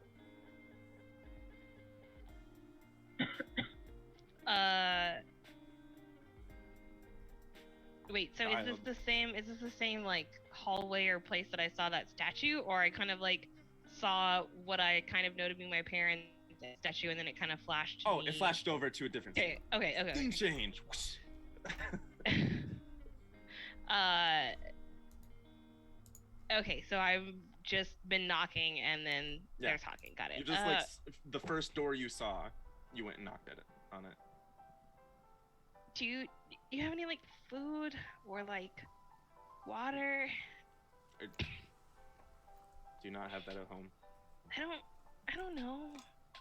Do you have a home? I don't think so. Get inside. Okay. My face hurts. Then, as you enter, the scene changes again. This time, you're falling out of a tree and you hit the ground and you've scraped your knee, your hand, and part of your face. And then you hear footsteps, familiar footsteps of Hawkins. Moxie, what are you doing on the ground? Stand up. Moxie like scrambles up and like kind of pulls out like twigs, but then there's Oh. still more and nothing. I wasn't in the tree. You were in the tree again. No, Yes? never. Come here. I don't go trees. To the... Come here. Okay. And he grabs your hand and just kind of drags you, and you're kind of like resisting a little bit, but not really. And you're just a little girl. You're like 11 or 12 at this point. You know, it's that level of sass. Yeah. And he grabs a random cloth that's sitting on top of this little bucket underneath a spigot, like one of those pump spigots, and then he grabs the bucket, fills it up a little bit, gets the cloth, and he turns and he starts cleaning your wounds. Okay. It doesn't hurt that bad. What do I always say? A clean wound is a happy wound. Yes, but with a lot more couth. I don't know. I only remember it when you say them funny sayings. No, remember, my little owl. Pain is temporary, but wounds that are not given care can fester and become worse. You must always remember that. So, clean your wounds. Right, because a clean wound is a happy wound, like you say. Yeah, exactly. As long as you get the gist, I suppose. And then you flash over to when you're a little bit older, maybe like 16, and you're fighting a training dummy. You that are same one from earlier. yeah, exactly.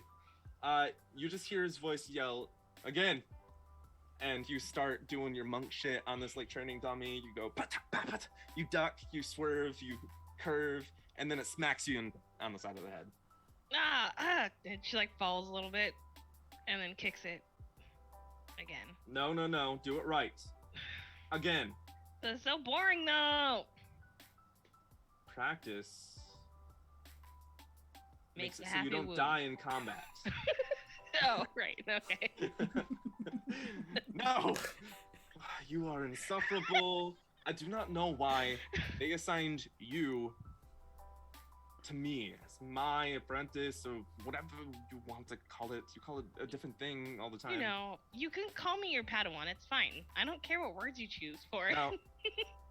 I don't want the rat tail. I like the sound of that. But it is, you were telling the truth when you said that I would be that you would be my thing. That Monk Gregorius said that you're gonna become my pupil, right? You were telling the truth?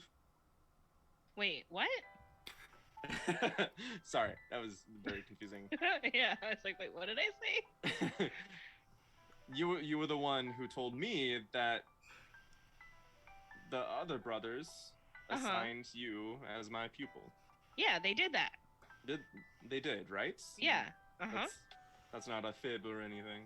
I would never fib. All right. Again. And she'd go to punching it, and Yeah. kicking and dodging things correctly like she's supposed to. Then it's a flashback, and you were laying on a platform, chains, and runes are being carved into your skin with a glowing golden dagger. And you scream, and you scream. And then it flashes over to you sitting at a table with Hawkins, and he says, "Stop eating like an animal! That's how people choke!"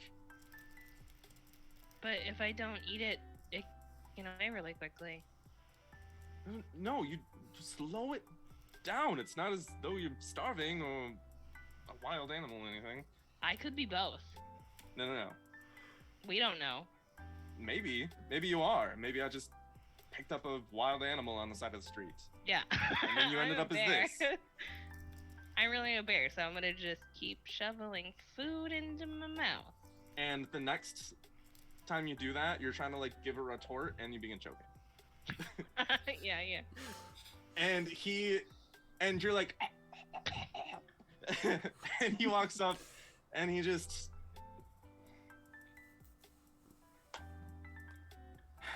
points at your abs, and he says, "Flex."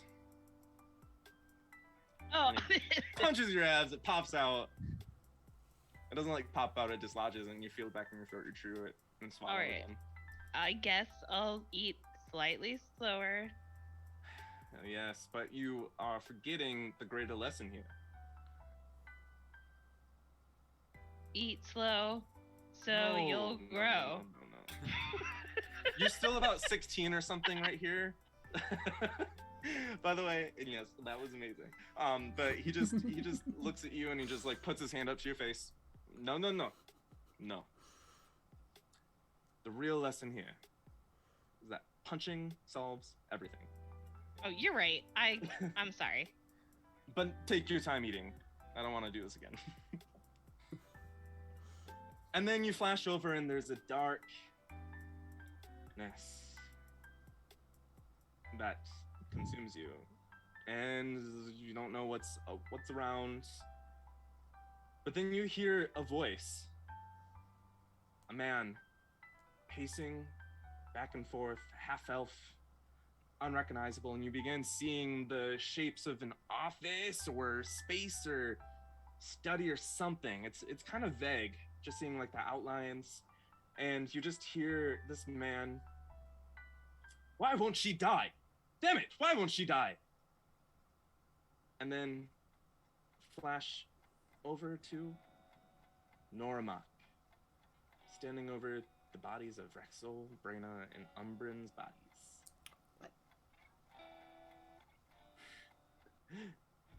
Their deaths weren't enough, were they?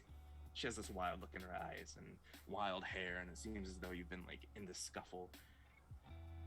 Well, we knew that. We knew they wouldn't be enough, little Canari. Good thing she's on the brink of death too. And there's you look and you see yourself dying in Canari's arms. I don't believe you'll be able to handle that one, my dear. And then she points her umbrella at Moxie and fires off an eldritch bolt. And before it hits you, everything goes black. And then you hear your guide, Rickman, say, "We're here. The mists of the lost souls beyond this door." And there's just this giant door similar to the one that you had used to enter standing before you. And that's where we're gonna end it for tonight. Jesus fucking Christ, Dev!